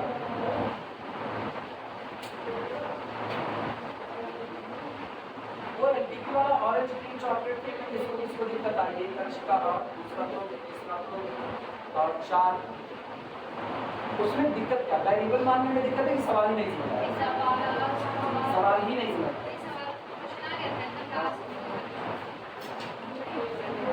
चलो एक दिन बता देते हैं। टेंशन डीजी वालों की तरफ नहीं देख रहे हैं, टेंशन डीजी वाले ना सोचें, तुम लोग टेंशन डीजी वाले, बाद में देखा जाएगा तुम लोगों का मामला। अभी बीमारी का इलाज चल रहा है एलबीपी का। सुनो, सारे लोग स्टेटमेंट लिखिए, बात सुनो क्या क्या ये कह रहे हैं कि अगर आपको एक सीक्वेंस ऑफ फंक्शन दिया जाए f1, f2, f3, f4 up to सो, और इस पूरे सीक्वेंस में जितने फंक्शन दिए गए हैं, ये सारे के सारे फंक्शन, और एक फंक्शन कॉन्टिन्यूअस होगा। Every function present in our sequence is continuous on our domain closed interval AB। अगर आपको एक सीक्वेंस ऑफ फंक्शन दिया जाए और उस सीक्वेंस ऑफ फंक्शन में जितने सीक्वेंस रखे गए हैं वो सारे के सारे सीक्वेंस आपके डोमेन पर कैसे हो जाएं? कॉन्टिन्यूअस। अगर खुदा न खास्ता ये सारे लोग यूनिफॉर्मली कन्वर्जेंट कर रहे हैं किसी लिमिट फंक्शन f पर, तो इनके कॉन्टिन्यूअस होने से और यूनिफॉर्म कन्वर्जेंसी के होने से आपका लिमिट फंक्शन भी इसी दिए गए डोमेन AB पर कैसा हो जाएगा? कॉन्टिन्यूअस। आई बात समझ में? याद करो, जब हम यूनिफॉर्म कन्वर्जेंसी चैप्टर की शुरुआत कर रहे थे तभी कहा गया था इस चैप्टर में अपना जो मेन मोटिव है वो क्या है? मेन मोटिव ये है डार्विनवाद का सिद्धांत अप्लाई करना। मैथ में बायो शामिल करना। डार्विनवाद क्या कहते हैं? जंगल में वही प्रजाति जिंदा रहती है जिसमें लड़ने का मादा होता है, ठीक। और सोचो, हम लोग क्या जानते हैं कि 2 तरह की प्रॉपर्टी होती है, एक आपकी अपनी प्रॉपर्टी है, तो एक होती है जेनेटिक। जेनेटिक प्रॉपर्टी एक से दूसरे में ट्रांसफर हो रही होती है, ये जेनेटिक प्रॉपर्टी है। अगर आपका सीक्वेंस यूनिफॉर्म कन्वर्जेंस है तो इनके पास जो प्रॉपर्टी है वो प्रॉपर्टी आपके लिमिट फंक्शन के पास कन्वर्ट हो जाए, उसके पास चली जाए। अगर ये सारे लोग यूनिफॉर्म कन्वर्जेंट है किस पर? f पर, इनके कंटीन्यूअस होने से आपका लिमिट फंक्शन कंटीन्यूअस होने की क्या मिल गई? गारंटी मिल गई। आई बात समझ में? अगली बात सुना, अगर ये लोग बीच में बीच का एक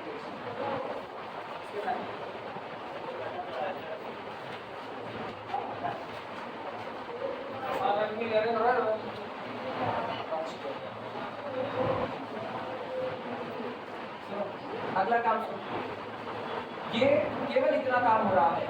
यूनिफॉर्म कन्वर्जेंसी का क्राइटेरिया जो था उतना स्ट्रॉन्ग क्राइटेरिया होता है कि वो आपके पूरे सीक्वेंस के पास जो लोग मौजूद हैं उनकी प्रॉपर्टी को ट्रांसफर कर देता है आपके लिमिट फंक्शन में। अगर ये लोग यूनिफॉर्म कन्वर्जेंस ना होते, ये लोग पॉइंट वाइज कन्वर्जेंस होते, तो भले ये लोग कॉन्टिन्यूस हैं लेकिन ये आपका कॉन्टिन्यूस हो भी सकता था और नहीं हो सकता। दोनों बातें हैं, इसीलिए कहा जाता है। अच्छा, दूसरी बात सुनो, ये एक तरफा की बात है, ये केवल इम्प्लाइज दैट का बात है बस। ऐसा आप इसको इम्प्लाइज एंड इम्प्लाइज दैट नहीं लिख सकते। यानी अगर आपका लिमिट फंक्शन कॉन्टिन्यूस है, दिमाग दौड़ाना, अगर आपका लिमिट फंक्शन कॉन्टिन्यूस है तो आप उल्टे तरफ ये नहीं कह सकते हैं कि यूनिफॉर्म कन्वर्जेंसी हो जाएगा ना। यूसी हो भी सकता है और नहीं भी हो सकता है, ये सारी बातें बाद में रिमार्क में डाली जाएंगी। लेकिन अभी इनिशियल स्टेज में जो थ्योरम कह रही है केवल उतना स्टेटमेंट समझते हैं। थ्योरम ये कह रही है अगर आपका फंक्शंस का सीक्वेंस यूनिफॉर्मली कन्वर्ज करता है एफ पर और खुदा न खास्ता ये सारे के सारे लोग कॉन्टिन्यूस हो गए, तो आप आंख बंद करके दावा ठोक दीजिए कि आपका लिमिट फंक्शन भी कैसा आएगा, कॉन्टिन्यूस होगा उसी दिए गए डोमेन। क्लियर है ये बातें? तो if sequence of function uniformly convergent and every function in the sequence is continuous, then conformly our limit function is also continuous on that. चले प्रूफ किया जाए। कन्वर्स की बात बाद में करेंगे, अभी ये प्रॉपर्टी बड़ी शिफ्ट करता है, डिफरेंशिएबिलिटी में भी यही शिफ्टिंग है। अगर ये सारे फंक्शन डिफरेंशिएबल हो जाए, गौर से सुनना, अगर ये सारे फंक्शन डिफरेंशिएबल हो जाए और आपका सीक्वेंस यूनिफॉर्म कन्वर्ज करे किसी लिमिट फंक्शन पर, तो वो लिमिट फंक्शन भी आपका डिफरेंशिएबल अप्लाई हो जाता है। आपको उसकी डिफरेंशिएबिलिटी को चेक करने की कोई जरूरत नहीं है, कोई जरूरत नहीं। जैसे हम कहें सीक्वेंस बनाते हैं sin x, sin 2x, sin 3x up to so, मेरे को पता है sin x continuous, sin 2x continuous, 3x continuous on the domain I, ये कोई भी एक इंटरवल है, इस पर आपका फंक्शन कैसा है, कॉन्टिन्यूस। खुदा न खास्ता एक बात के लिए मान लो ये लोग कन्वर्ज करते हैं यूनिफॉर्मली किसी दिए गए फंक्शन f पर, तो अब आप कह सकते हो चूंकि ये सारे लोग कॉन्टिन्यूस हैं और आपकी कन्वर्जेंसी पॉइंट वाइज नहीं बल्कि कैसी है, यूनिफॉर्मली है, इसलिए आपका लिमिट फंक्शन भी कैसा होगा, यूनिफॉर्म, सॉरी कॉन्टिन्यूस। आई बात समझ?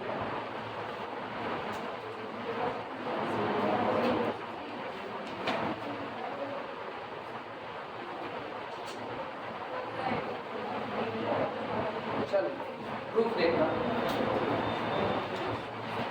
स्टेटमेंट कहना क्या चाहता है, इसमें किसी को कोई दिक्कत नहीं है, सारी बातें समझ में आएंगी। प्रूफ देखना, सबसे पहली बात आपको दिया गया है कि सीक्वेंस आपका कैसा है, यूनिफॉर्मली कन्वर्जेंट, इसी से शुरुआत। Proof since sequence fn is uniformly convergent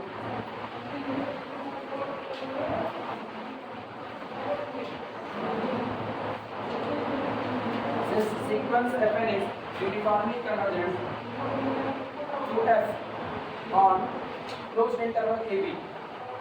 चूंकि ऐसा दिया गया है कि हमारा सीक्वेंस fn दिए गए फंक्शन f पर यूनिफॉर्मली कन्वर्ज करता है on the domain closed interval ab, सो इसलिए there exist, यहाँ पर मौजूद होगा a positive integer, there exists a positive integer small m such that, इसलिए यहाँ पर एक पॉजिटिव इंटीजर स्मॉल m ऐसा जरूर होगा कि हम लोग लिख सकें the difference between general term fn of x minus our limit function f of x is less than epsilon by 3। अब लाना जानबूझ करके लिया था, is less than epsilon by 3 for all n greater than or equal to n and for all small x belong to closed interval। जान चुके होंगे epsilon by 3 लेने का मतलब क्या है। इसका मतलब है कि आपको आगे चल करके तीन टुकड़े मिलेंगे, तीन मॉड में इक्वलिटी मिलेगी और ये तीनों इक्वलिटी से epsilon by 3 plus epsilon by 3 plus epsilon by 3 करके क्या बनाएंगे, epsilon। आप इनिशियल पता है, और ये स्टूडेंट कई बार ये सोचते हैं कि मतलब आप epsilon by 3 लेंगे, हम कैसे जानेंगे, हम अपनी मर्जी से नहीं। ये चीज़ें ऐसी हैं कि अगर आप किसी किताब को पढ़ रहे हो तो एक बार आप कंफ्यूज हो कि किताब ने epsilon by 3 क्यों लिया, लेकिन अगर आप उसको epsilon लेकर के चलो, जहाँ किताब में epsilon by 3 होगा वहाँ आप क्या ले लो, epsilon। तो आपको 3 इनइक्वालिटी मिलेगी, less than epsilon, less than or equal to epsilon, less than or equal to क्या करते हुए एप्सिलॉन। और तब आप लिखोगे जब इनको आप ऐड करोगे ना, mod of this plus mod of this plus mod of this less than or equal to epsilon plus epsilon, तो आपको क्या मिलेगा? अब चूंकि एप्सिलॉन कैसी क्वांटिटी, बहुत छोटी क्वांटिटी है, तो कल को हम लोगों को एप्सिलॉन इतनी छोटी है कि अप्रोच कर रही होगी किधर, जीरो की तरफ अप्रोच करिए, तब इसको देख के मुझको आइडिया मिलता है कि इनको एप्सिलॉन एप्सिलॉन एप्सिलॉन ना लिया जाए, बल्कि इनको क्या ले लिया जाए, एप्सिलॉन बाई 3 एप्सिलॉन बाई 3। अब तब ये केवल आपको कितना दिखेगा, क्लियर है? ये चीजें सीखी जाती हैं और ये आदमी ओवर द पीरियड ही सीखता है, इनिशियल में कोई नहीं सीखता। तो ये कंफ्यूजन दिमाग में मत डालना कि हमने एप्सिलॉन बाई 3 लिया, हम भी किताब से ही पढ़े हैं, और ऑब्वियस बात है किताब से पढ़ करके ऐसे ही सीखा गया कि अगर तीनों एप्सिलॉन बैठा दो तो 3 एप्सिलॉन, और पता चलेगा छोटी क्वांटिटी में आप इंटीजर का मल्टीप्लाई करो तो बढ़ जाएगी, ऐसी पॉसिबिलिटी रहती है। तो आपको बढ़ाना नहीं, आपको उसको उसी में मिनिमम बैठा करके रखना है। तो हम लोग बाई 3 बाई 3 बाई 3 करें। आई बात समझ में?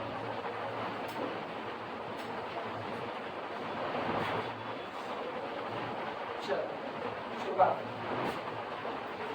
अच्छा ये बताना, ये जो बात अभी तुमने लिखी हमको क्या दिखाना है? हमको दिखाना है मेरा लिमिट फंक्शन कॉन्टिन्यूअस है, यही तो दिखाना है। अच्छा किसी फंक्शन को कॉन्टिन्यूअस कैसे दिखाते हो? किसी फंक्शन को कॉन्टिन्यूअस कैसे दिखाते हो?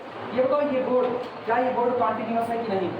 जितना तुमको नजर आ रहा है कॉन्टिन्यूअस है कि नहीं? कैसे पता कॉन्टिन्यूअस है? कैसे पता? इस बोर्ड का यहाँ का पॉइंट दो और यहाँ का पॉइंट दो, और दोनों के बीच में आप अंतर ना बता पाओ, ये अंतर लेस देन कितना रहे, एप्सिलॉन, तो आप कहते हो ये कैसा है, कॉन्टिन्यूअस है। लेकिन ये बताओ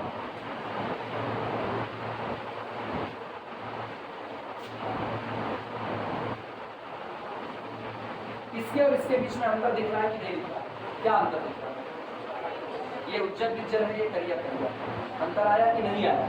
तो इसका मतलब अब अगर कोई इन दोनों के बीच का अंतर पूछे तो इन दोनों के बीच का अंतर ग्रेटर देन एप्सिलॉन, इतना बड़ा अंतर है कि मेरी आंखें उसको पकड़ पा रही हैं। जब अंतर आपकी आंखें ना पकड़ पाए तो आपको चीजें कॉन्टिन्यूअस नजर आती है, और अगर आपकी आंखें अंतर पकड़ लेती हैं तो वो चीज कॉन्टिन्यूअस नहीं नजर आती है। एक घर में पेंट हुआ है, खसखस मार दिया गया, आप घर में सोचोगे ये कौन पेंट किया है, इधर अलग ब्रश इधर जय ब्रश चलाएं तो ये पता चल रहा है। लेकिन इस बोर्ड का पेंट देखो इतना अच्छा हुआ है कि हम कहें इधर के और इधर के व्हाइट कलर के बीच में डिफरेंस बताओ कितने का है, डिग्री बता दे रहे तुमको, ज्यादा डिफरेंस होगा तो 1 कह देना, माइन्यूट डिफरेंस होगा मतलब ऐसा कि पता चल रहा है तो 0.5 से रिप्रेजेंट करना, और अगर इधर और इधर दोनों के व्हाइट में कोई अंतर आपको नहीं पता चल रहा है तो आप 0 करो। क्या कोई अंतर पता चलेगा? इसका मतलब कॉन्टिन्यूअस है ना? बस यही सारी क्राइटेरिया यहाँ पर होल्ड करना। हमको ये कहना है कि मेरा जो लिमिट फंक्शन f है, बात समझना, मेरा जो लिमिट फंक्शन f है वो मेरे डोमेन क्लोज इंटरवल ab पर कैसा है, कॉन्टिन्यूअस है। ये बात हम कैसे कह सकते हैं? ये बात हमको कहनी पड़ेगी तब जब the difference between function at x, कहीं पर भी फंक्शन की वैल्यू, और minus f of c less than कितना, या ये भी हटा फंक्शन की जनरल वैल्यू कितनी है, जनरल f ऑफ, ठीक है, और मेन वैल्यू कितनी है, लिमिट f ऑफ, दोनों के बीच का अंतर लेस देन एप्सिलॉन आया ना? तब आप कहते हो अगर इन दोनों के बीच का अंतर लेस देन एप्सिलॉन है मतलब आप अंतर देख करके नहीं बता सकते हो। यही सारी बातें मेरे को लिमिट फंक्शन के साथ देंगे। थोड़ी देर के लिए तो मेरी बात सुनो, थोड़ी देर के लिए अगर हम इसको पर्टिकुलर केस पर लेकर के जाए तो क्या हम गलत कर रहे हैं? क्यों? क्योंकि आपने यहाँ पर क्या लिखा है, ये बात बोल्ड होगी for all x belong to this. तो अगर हम इसी बात को पर्टिकुलर में कहें तो मेरे साथ कर लेना, इन particular the difference between value of fn at the point c minus value of our limit function at the point c less than epsilon by 3 for all n greater than or equal to 10 and c belong to the closed interval ab। सही लिखा है या गलत लिखा है? जब आप ऊपर गारंटी दे रहे हो कि AB में मौजूद हर एक पॉइंट के लिए ये बात सही है, तो यार AB में मौजूद पर्टिकुलर एक पॉइंट C के लिए भी ये बात सही होगी। मतलब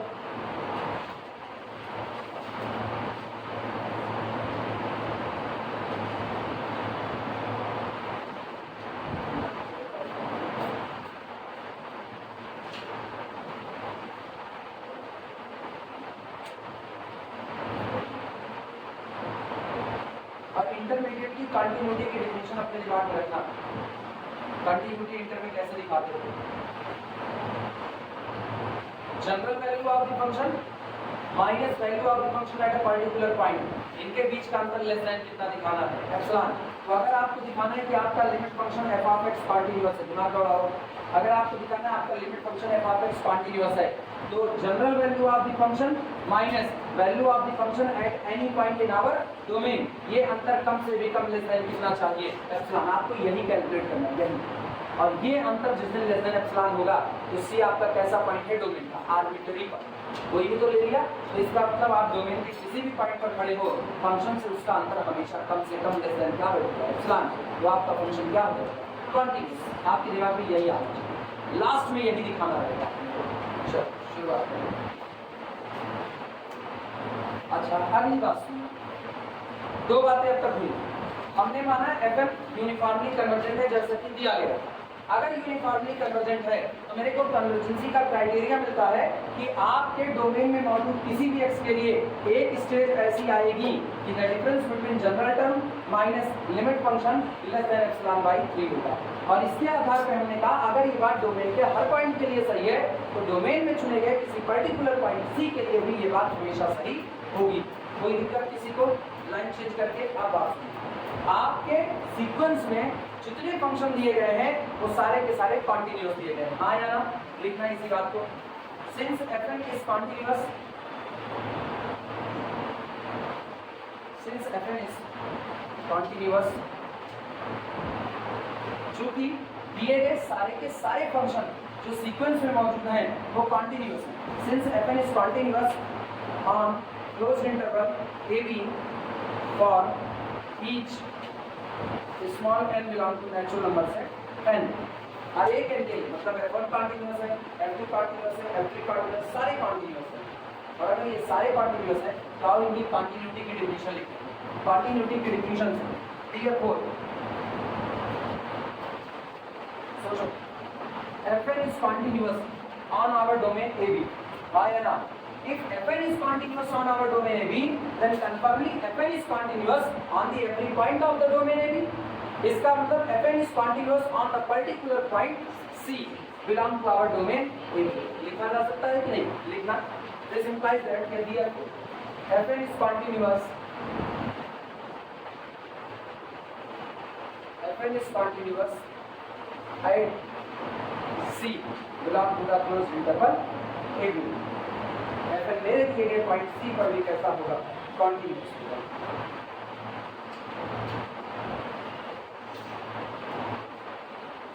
epsilon delta definition of continuity कहती है।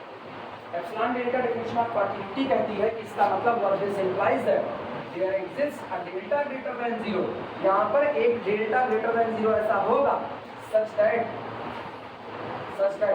The difference between fn of x and fn of c is less than epsilon by 3 whenever जब कभी whenever the difference between point x and c less than delta होगा।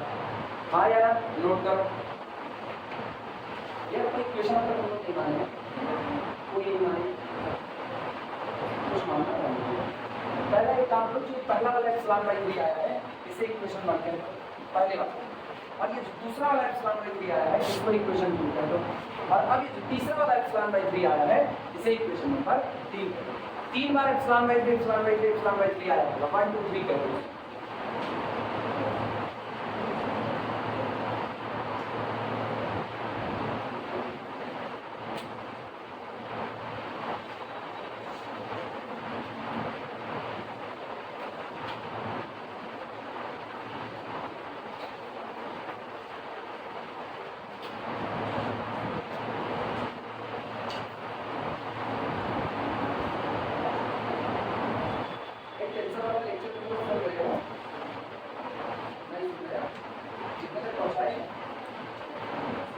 बाद में जान लेना, बाद में पता नहीं चलेगा, बाद में तो पछताओगे। इसीलिए आप एक बार सोचते रहो, अगर तुमको लग रहा है कि तेरे से तुम्हारे सब्जेक्ट है, नंबर बनाना है 30 और इसका 30 नंबर बनाना है। अगर तुमको लगे टेंशन तुम आराम से पढ़ करके वहाँ पर लिख पाओगे तब तो ठीक टेंशन है। अच्छा ये बताओ एमएससी करने का मूड है कि नहीं? तो एमएससी का मूड है नहीं है, एमएससी का मूड है। जिनका एमएससी का मूड नहीं है वो कभी टेंशन नहीं होगा। जिनका मूड नहीं है काहे के लिए ये मतलब टेंशन आदमी क्यों पड़ता है? टेंशन आदमी पड़ता है एमएससी में जाके एक पेपर है कॉस्मोलॉजी, वही थोड़ी सी मदद मिलती है, मैनीफोल्ड कॉस्मोलॉजी ऑप्शनल पेपर, उसी में टेंशन का यूज आता है, वहाँ पर टेंशन फिर से पढ़ना पड़ता है पूरा पूरा। तो जब तुमको एमएससी करने का मूड नहीं है तो तुम ऐसी चीज में पढ़ रहे हो तुम्हारा नंबर मिला। एमएससी का मूड हो तो पढ़ोगे तो ऑप्शनल पेपर मिलेगा, क्योंकि फिर तो इधर एलपीटी वालों का भी फायदा है। एलपीटी वाले 5 चैप्टर ऐसा पढ़ेंगे इधर जो आपको एमएससी में डिट्टो यही का यही मिलेगा, कुछ क्षमता नहीं है। जितना यहाँ एलपीपी पढ़ोगे ये सारा एलपीपी तुम जा करके एमएससी में पढ़ोगे, पूरा ऑपरेशन रिसर्च के नाम पे पूरा बिल फटेगा। और ये 5-6 चैप्टर जो जैसे हैं ये एज इट इज मिलेंगे, आप यही नोट्स बना करके आपका आधा कोर्स होना चाहिए। 5 चैप्टर और बचे वही आपको पढ़ने हैं। तो ये उनके जो ऑप्शनल पेपर ऐसे चुने जाते हैं ना जिनको आगे का विजन रखना है। आगे की विजन में तुम टेंशन दीजिए आज लेकर के ढो रहे हो, तुम अपने दिमाग पे उसका बोझ डाल रहे हो, कल को तुमको उसका यूज नहीं करना है। जिस चीज़ का यूज नहीं करना है उस चीज़ को लेके चलना नहीं चाहिए, बहुत सीधी सीधी बात है। इसीलिए करें अभी एग्जामिनेशन फॉर्म नहीं आया है, अभी इनके लेक्चर उठाओ और पूरा देखते रहो। जब तुमको ये फील आए कि हाँ ये हम समझ रहे हैं, हम रट करके लिख रहे हैं, नंबर हमको मिल जाएगा, देख तब तुम उसको लो। अदरवाइज तुम पेपर वो लो जो एक बार देखो तुमको समझ में आए।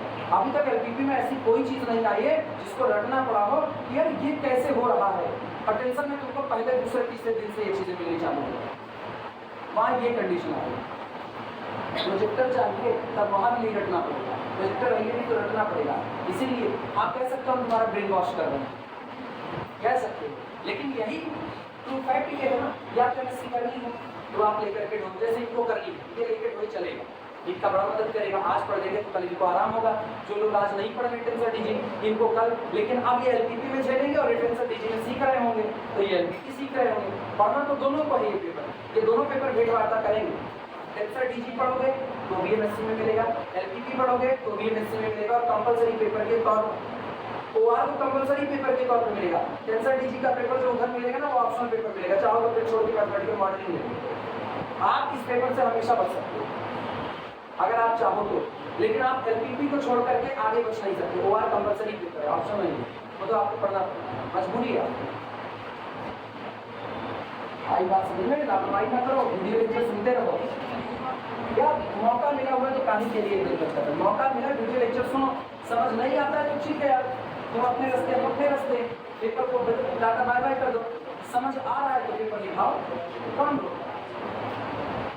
चलो अब हम बात करते हैं एफ ऑफ एक्स, अपने लिमिट फंक्शन के कॉन्टिन्यूटी की। तो लिमिट फंक्शन की कॉन्टिन्यूटी चेक करने के लिए मेरे को चेक करना पड़ेगा नौ। सारे लोग इधर देखो, खोपड़ी ऊपर चलो, इधर आओ वापस। The difference between our limit function F of x general value and F of x की वैल्यू डोमेन के किसी पॉइंट, इनका अंतर निकालो। अगर इनका अंतर लेस देन एप्सिलॉन हुआ तो सोचो मेरा लिमिट फंक्शन कौन है, एफ। लिमिट फंक्शन की वैल्यू जनरल वैल्यू और लिमिट फंक्शन की पर्टिकुलर किसी पॉइंट की वैल्यू के बीच का अंतर लेस देन एप्सिलॉन हो गया तो इसका मतलब आपका लिमिट फंक्शन भी कॉन्टिन्यूअस है। आया ना? और इसको हम लोग लिखेंगे this is equal to mod of. आप सुनो, 3 क्वांटिटी आपके पास है लेस देन एप्सिलॉन बाय 2, और तीनों क्वांटिटी में जो जो लोग इन्वॉल्व हुए ना उन लोगों को शामिल करो और प्लस माइनस करते हुए बैलेंस करो। पहली इक्वलिटी देखना, एफ ऑफ एक्स आपके पास है, एफ एन ऑफ एक्स नहीं है, तो इसका मतलब सिखा रहे कौन कौन जोड़ा जाएगा घटाया जाएगा। एफ एन ऑफ एक्स जोड़ा जाएगा और घटाया जाएगा, पहली क्वांटिटी में। दूसरे में एफ ऑफ सी है, एफ एन ऑफ सी नहीं है, तो एफ एन ऑफ सी जोड़ा जाएगा और घटाया जाएगा, बैलेंस कर रहे हैं। थर्ड में आप एफ एन ऑफ सी नहीं है, लेकिन एफ एन ऑफ सी इसकी वजह से याद है, एफ एन ऑफ एक्स बोझ का, लेकिन सुनो ये वाला इस्तेमाल करना है, तो एक बार और एफ एन ऑफ सी जोड़ा जाएगा और घटाया जाएगा। तो आप इसको लिख रहे हो, ये आपका लिखा जाएगा mod of F of x minus, इनसे देखो, minus F N of x plus F N of, आया ना? अब हमारी एफ एन ऑफ सी की, तो minus F N of C plus F N of C, और कौन है माइनस एफ ऑफ सी। क्या हमने fn of x जोड़ा घटाया, fn of c जोड़ा घटाया, और कुछ मेरे को नहीं चाहिए। क्लियर हुआ? अब गौर करो 3 पैकेट बनेंगे, कैसे? एक पैकेट इससे, एक पैकेट इससे, एक पैकेट इससे, 3 बन गए कि नहीं बन गए? यानी अब आप इसको क्या लिख सकते हो? This is less than or equal to, लिखना मत, पहले देखते रहो, less than or equal to mod of f of x minus fn of, सही है गलत? लिखा गया mod of z1 plus z2 plus z3 less than or equal to mod of z1 plus mod of z2 plus mod of z3, तो ये हो गया plus mod of fn of x minus fn of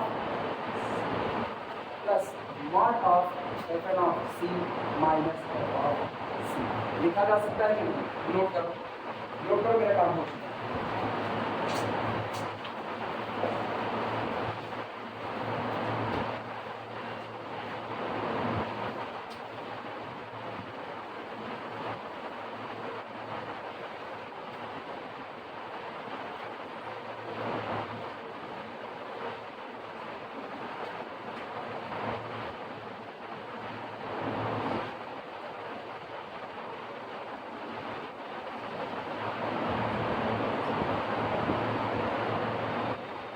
टुकड़े कितने ना, इसीलिए epsilon by 3 लिया। 4 टुकड़े कितने क्या ले लो? एप्सिलॉन बाई 5 टुकड़े तो एप्सिलॉन बाई 5, तो उसी के आधार पर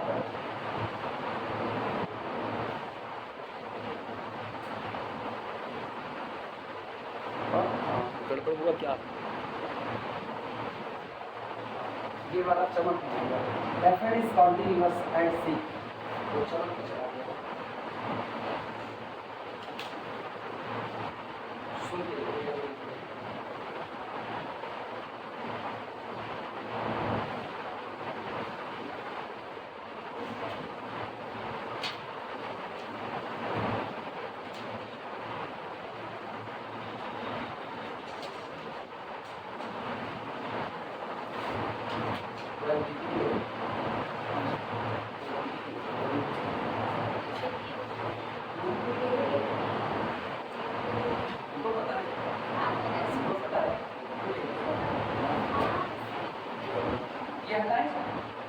सुनो, आप दिमाग बनाना,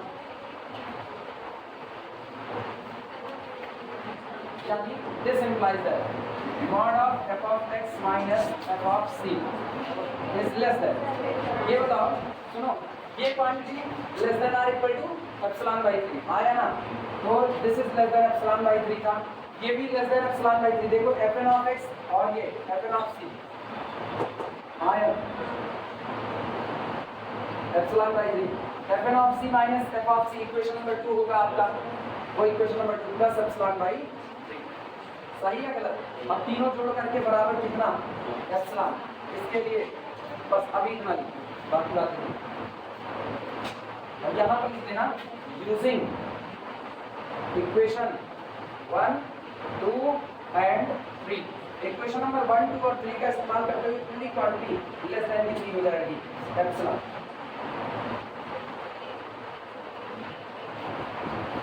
यहाँ पर एक बात बताओ ना, whenever, जब कभी, whenever mod of x minus c less than delta, आगे का क्या यही कॉन्टिन्यूटी की डेफिनेशन है? फंक्शन f of x और उसके किसी वैल्यू f of c के बीच का अंतर लेस देन एप्सिलॉन हो गया, मतलब function at the point c कैसा है? कॉन्टिन्यूअस है। Here, final test is here. The difference between function and its value at a particular point. Wording सुनना, हम बोल क्या रहे हैं उसी हिसाब से बात करना। Here, the difference between our function and the value of a function at a particular point is less than epsilon whenever, जब कभी, whenever the difference between these two points, यानी general point and particular point less than delta. इसका मतलब ये होगा, this implies that function f of x is continuous at x is equal to c। मेरा function x बराबर c पर कैसा है? continuous, but it is an arbitrary point, but c is arbitrary point of closed interval ab, और अगर आप domain के arbitrary point पर कॉन्टिन्यूअस हो तो मतलब आप पूरे डोमेन में कैसे हो continuous. This implies that function f of x is continuous on closed interval a b। लो, यानी अगर आपका पूरा का पूरा फंक्शन का सीक्वेंस कॉन्टिन्यूअस फंक्शन से बना है और यूनिफॉर्मली कन्वर्जेंट है f पर, तो आपका वो लिमिट फंक्शन f भी कैसा निकल करके आएगा कॉन्टिन्यूअस। इसको बोलते हैं एक पीढ़ी से दूसरी पीढ़ी में एक प्रॉपर्टी ट्रांसफर।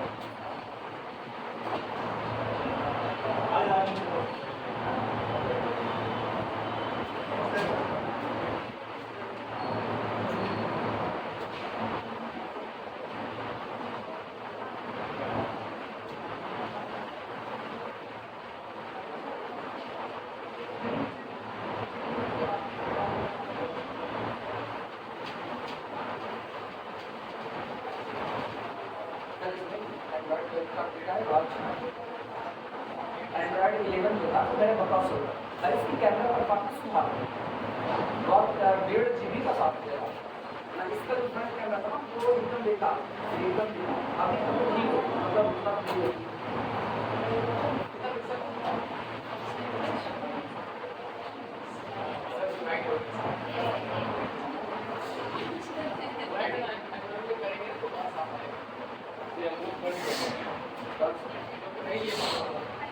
आए हो यार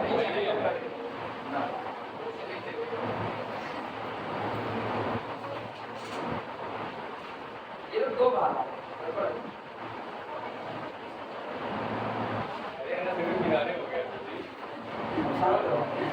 किनारे पर बीच में इसका कैमरा 32 मेगापिक्सल का, लेकिन इसका कैमरा अच्छा नहीं है।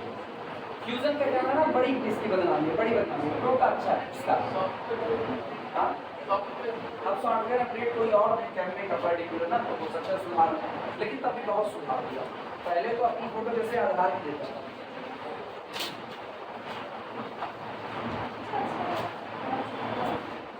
चले, अच्छा ये समझ में आया, ये समझ में आया। अब रिमार्क लगाना जिसमें हम लोग जनरल स्टेटमेंट करेंगे, ठीक।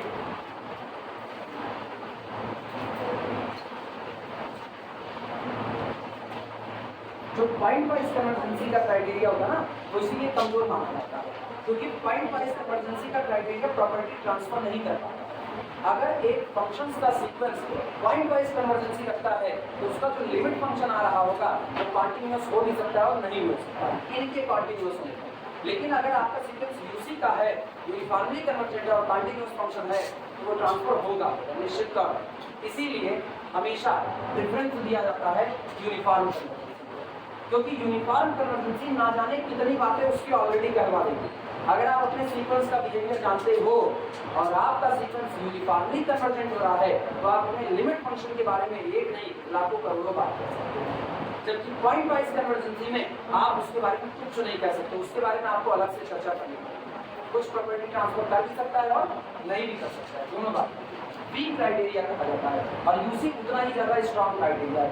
और यही हालत कंटिन्यूटी का, यूनिफॉर्म कंटिन्यूटी का, कंटिन्यूटी का क्राइटेरिया वीक और यूनिफॉर्म कंटिन्यूटी का ज्यादा है, मतलब वो स्ट्रॉन्ग क्राइटेरिया।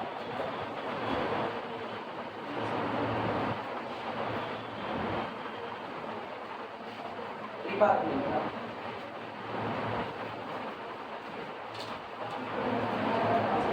नोट लगाओ चाहे रिमार्क लगाओ, दोनों बातें ठीक हैं। पहला uniform convergence, uniform convergence, uniform convergence, uniform convergence of our sequence fm is only a sufficient uniform convergence of sequence fn is only a sufficient but not unnecessary, but not a necessary, but not unnecessary condition, not unnecessary condition for the continuity, for the continuity, for the continuity of limit function f of limit function f जो uniform कन्वर्जेंसी का criteria है, यानी sequence fn का uniform convergence होना एक sufficient condition है, necessary नहीं है लिमिट फंक्शन f के कॉन्टिन्यूअस होने। सफिशिएंट मतलब f1 f2 f3 so on, ये लोग कॉन्टिन्यूअस फंक्शन है और यूनिफॉर्मली कन्वर्जेंट है f की तरफ, पर्याप्त है f को क्या कह देने के लिए, कॉन्टिन्यूअस कहने के लिए। लेकिन ऐसा भी हो सकता है ये लोग यूनिफॉर्मली कन्वर्जेंट ना हो, ये लोग कैसी कन्वर्जेंसी रखे, पॉइंट वाइज कन्वर्जेंसी, तब पर भी ऐसा हो सकता है कि वो कॉन्टिन्यूअस आ जाए। तो ये सफिशिएंट है, नेसेसरी नहीं है, ये जरूरी नहीं है कि ये ऐसा होना ही चाहिए, ये नेसेसरी नहीं हो सकता। आगे लिखना है इसी में बताते हैं, दैट इज अर्थात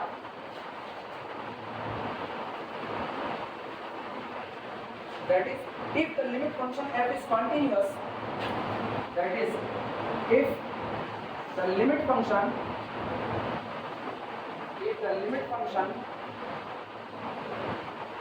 f is continuous, if the limit function f is continuous then it is not necessary। मतलब अब हम किसके कंटिन्यूटी की बात कर रहे हैं, लिमिट फंक्शन।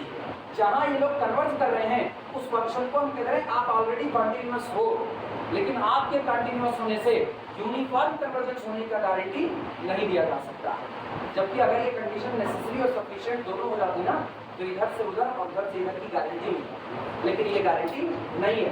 इसी को लिख रहे हैं if the limit function f is continuous on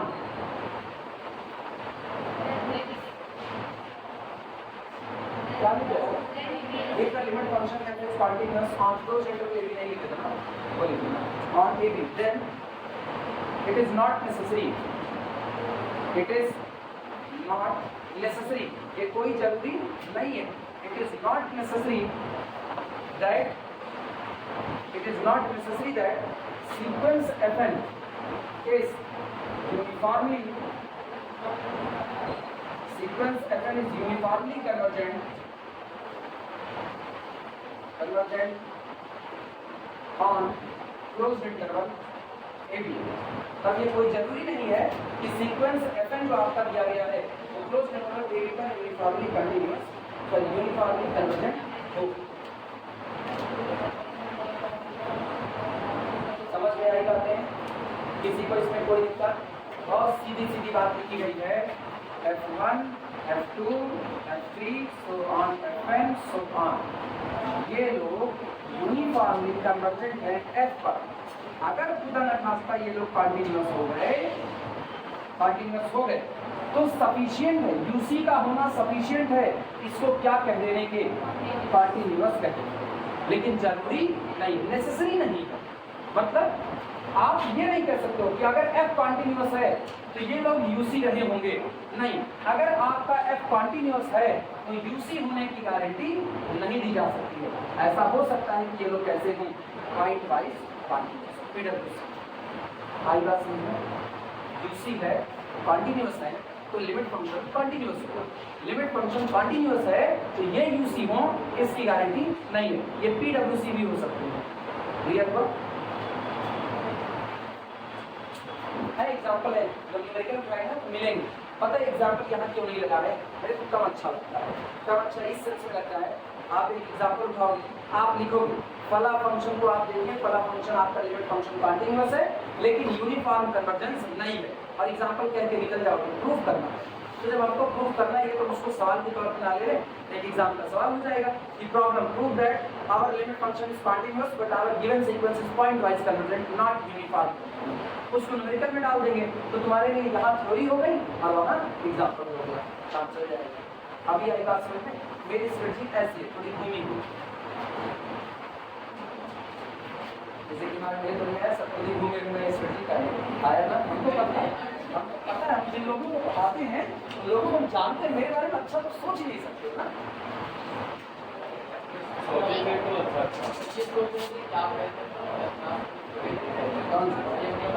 नहीं बोलते हम नहीं यार, मेरी आदत बहुत अच्छी है।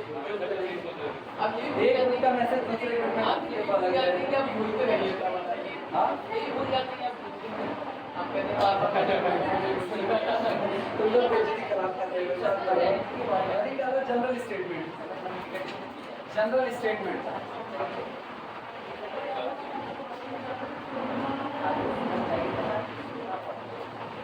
लोग ना मेरे से रियल सीख के मेरे पर एनालिसिस कर रहे हैं नालायकों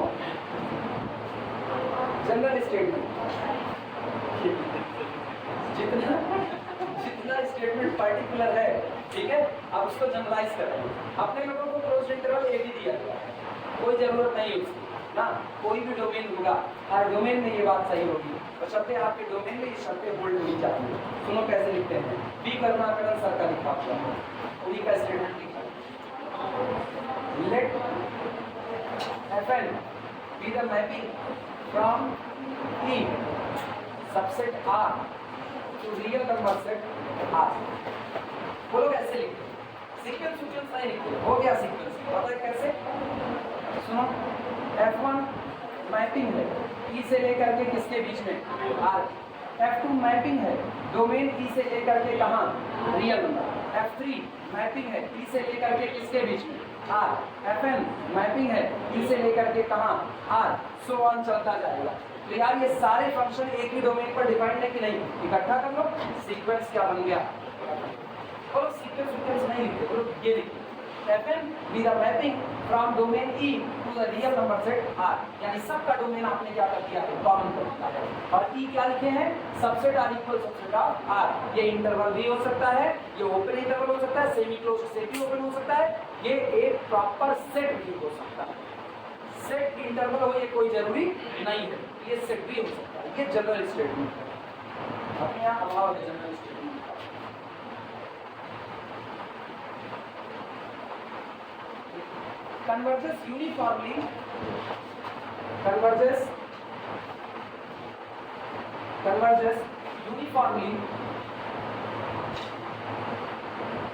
converges uniformly on our domain E ठीक to our limit function f कह रहे हैं जो आपका fn मैपिंग है fn मैपिंग जो कि डोमेन E से डिफाइंड है रियल नंबर के बीच में इससे बना हुआ सीक्वेंस यूनिफॉर्मली कन्वर्ट करता है आपके ही डोमेन जिस पर E पर फंक्शन कहाँ मतलब लिमिट फंक्शन इन्होंने क्या माना है इस मान f माना है then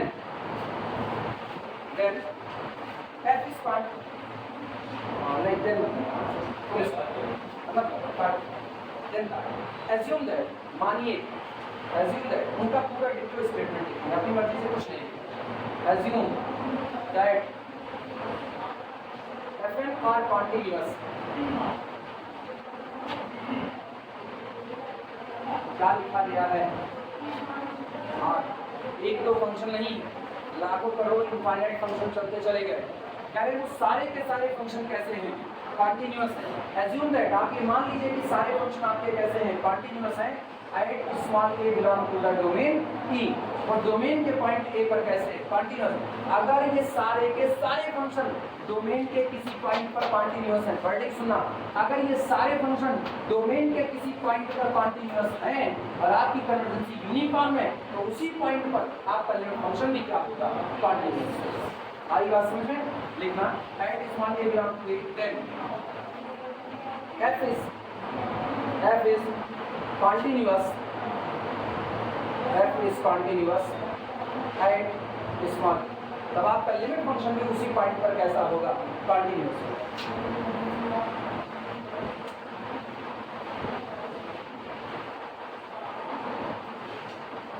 इनको फॉर्मूला लगाने की नीड नहीं इन्होंने लिख दिया ना एट ए बिलोंग टू ई कई लोग कंफ्यूज हो सकते हैं कि सब फॉर्मूला नहीं लगाए मतलब कुछ कोई डिसकंटीन्यूअस हो सकते हैं नहीं तुम देखो ऊपर उन्होंने क्या लिखा कन्वर्जेंस और आप यूनिफॉर्मली कन्वर्ट तभी करते हो जब आप पॉइंट वाइज कन्वर्जेंट होते हो अब पॉइंट वाइज कन्वर्जेंसी का मतलब है डोमेन के हर पॉइंट पर कैसे होना कन्वर्जेंट होना अब तब आप आते हो यूनिफॉर्म कन्वर्जेंसी के लिए पॉइंट वाइज का होना नेसेसरी है मतलब आपको डोमेन के हर पॉइंट पर कंटीन्यूअस डोमेन के हर पॉइंट पर आपको कन्वर्जेंट सीक्वेंस देना पड़ेगा आई बात समझ में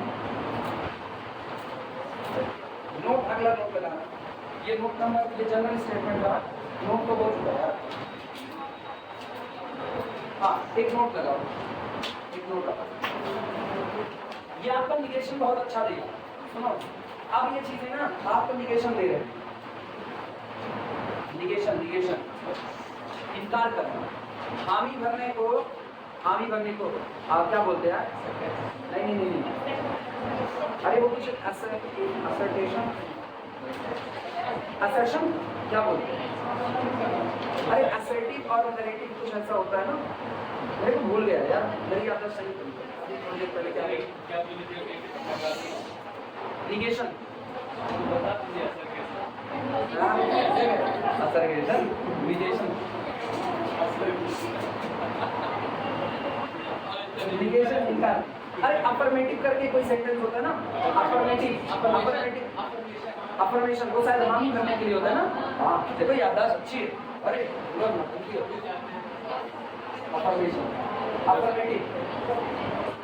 अफर्मेटिव से बनता है अफर्मेशन, एक्सेप्ट करना, निगेशन इनकार करना। सोचो इनकार करने के लिए आपको ये स्टेटमेंट कितना अच्छा मिला। आपसे कहा गया सीक्वेंस एफएन, दिमाग दौड़ाओ, सीक्वेंस एफएन अगर यूसी है और ये लोग कॉन्टिन्यूस है तो आपका एफ भी कैसा होगा? कॉन्टिन्यूस। मतलब ये है तो इंप्लाइज करता है ये होगा, मतलब अगर ये नहीं है तो ये कभी नहीं होगा। आया ना? दो बातें हैं, ये है जो इसको इंप्लाइज करता है, इसके होने से अगर ये है तो इसका मतलब है इसके होने से ये हो, ये कोई गारंटी नहीं है। लेकिन अगर यही नहीं है तो ये भी नहीं हो सकता है। यानी अगर आपका लिमिट फंक्शन कॉन्टिन्यूअस ना हो तो आपका सीक्वेंस यूनिफॉर्म कन्वर्जेंस नहीं हो सकता है। कितना सही अपने को निगेशन दे रहा है। अब हम क्या करेंगे ना, अगर मेरे को दिखाना है कोई दिया गया फंक्शन, कोई दिया गया सीक्वेंस यूसी नहीं है तो हम क्या करेंगे, इसका लिमिट फंक्शन निकालेंगे। अब खुदा ना खास्ता वो लिमिट फंक्शन डिसकंटिन्यूअस आ गया तो इनकार करो, आप यूसी नहीं हो, आपको कोई क्राइटेरिया नहीं है, निगेशन मिल गया। आई बातें समझ में? लिखना नोट में, बोल रहे हैं if the limit function f, note में लिखना, if the limit function f, if the limit function f is discontinuous, if the limit function f is discontinuous, अगर आपका लिमिट फंक्शन डिसकंटिन्यूअस होता है, if the limit function f is discontinuous, then sequence fn of continuous function, then sequence fn of continuous function cannot be uniformly convergent.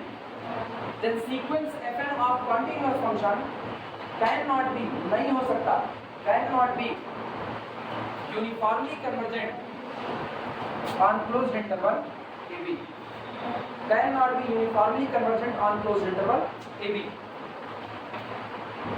Simple. Limit function निकालो, अगर वही discontinuous हो गया तो आपका सीक्वेंस ऑफ कॉन्टिन्यूअस फंक्शन कभी भी uniformly convergent नहीं हो सकता। याद रखना, कभी टेस्ट लगाओगे ये वाला निगेशन जब आपका सीक्वेंस कॉन्टिन्यूअस फंक्शन का। आई बात समझ में? ये बात क्या है इसमें वो पर्टिकुलर डोमेन कोई भी हो ना, कुछ भी डोमेन, इसलिए तो हम ये जनरल स्टेटमेंट लिखवा दिए ना। जनरल स्टेटमेंट हमेशा लिखना, आपने लोग जितना पढ़ेंगे सब जनरल स्टेटमेंट। एक किताबें अपनी इतनी नौकरी की बात है कि वो क्लोज इंटरवल पे बांध के रखते हैं, बांधो मत, एकदम ओपन है वो पूरी तरीके से, चाहे जिसको क्लियर हुआ। इसी पर इसको रोको, कल इसके न्यूमेरिकल वगैरह की बात करेंगे।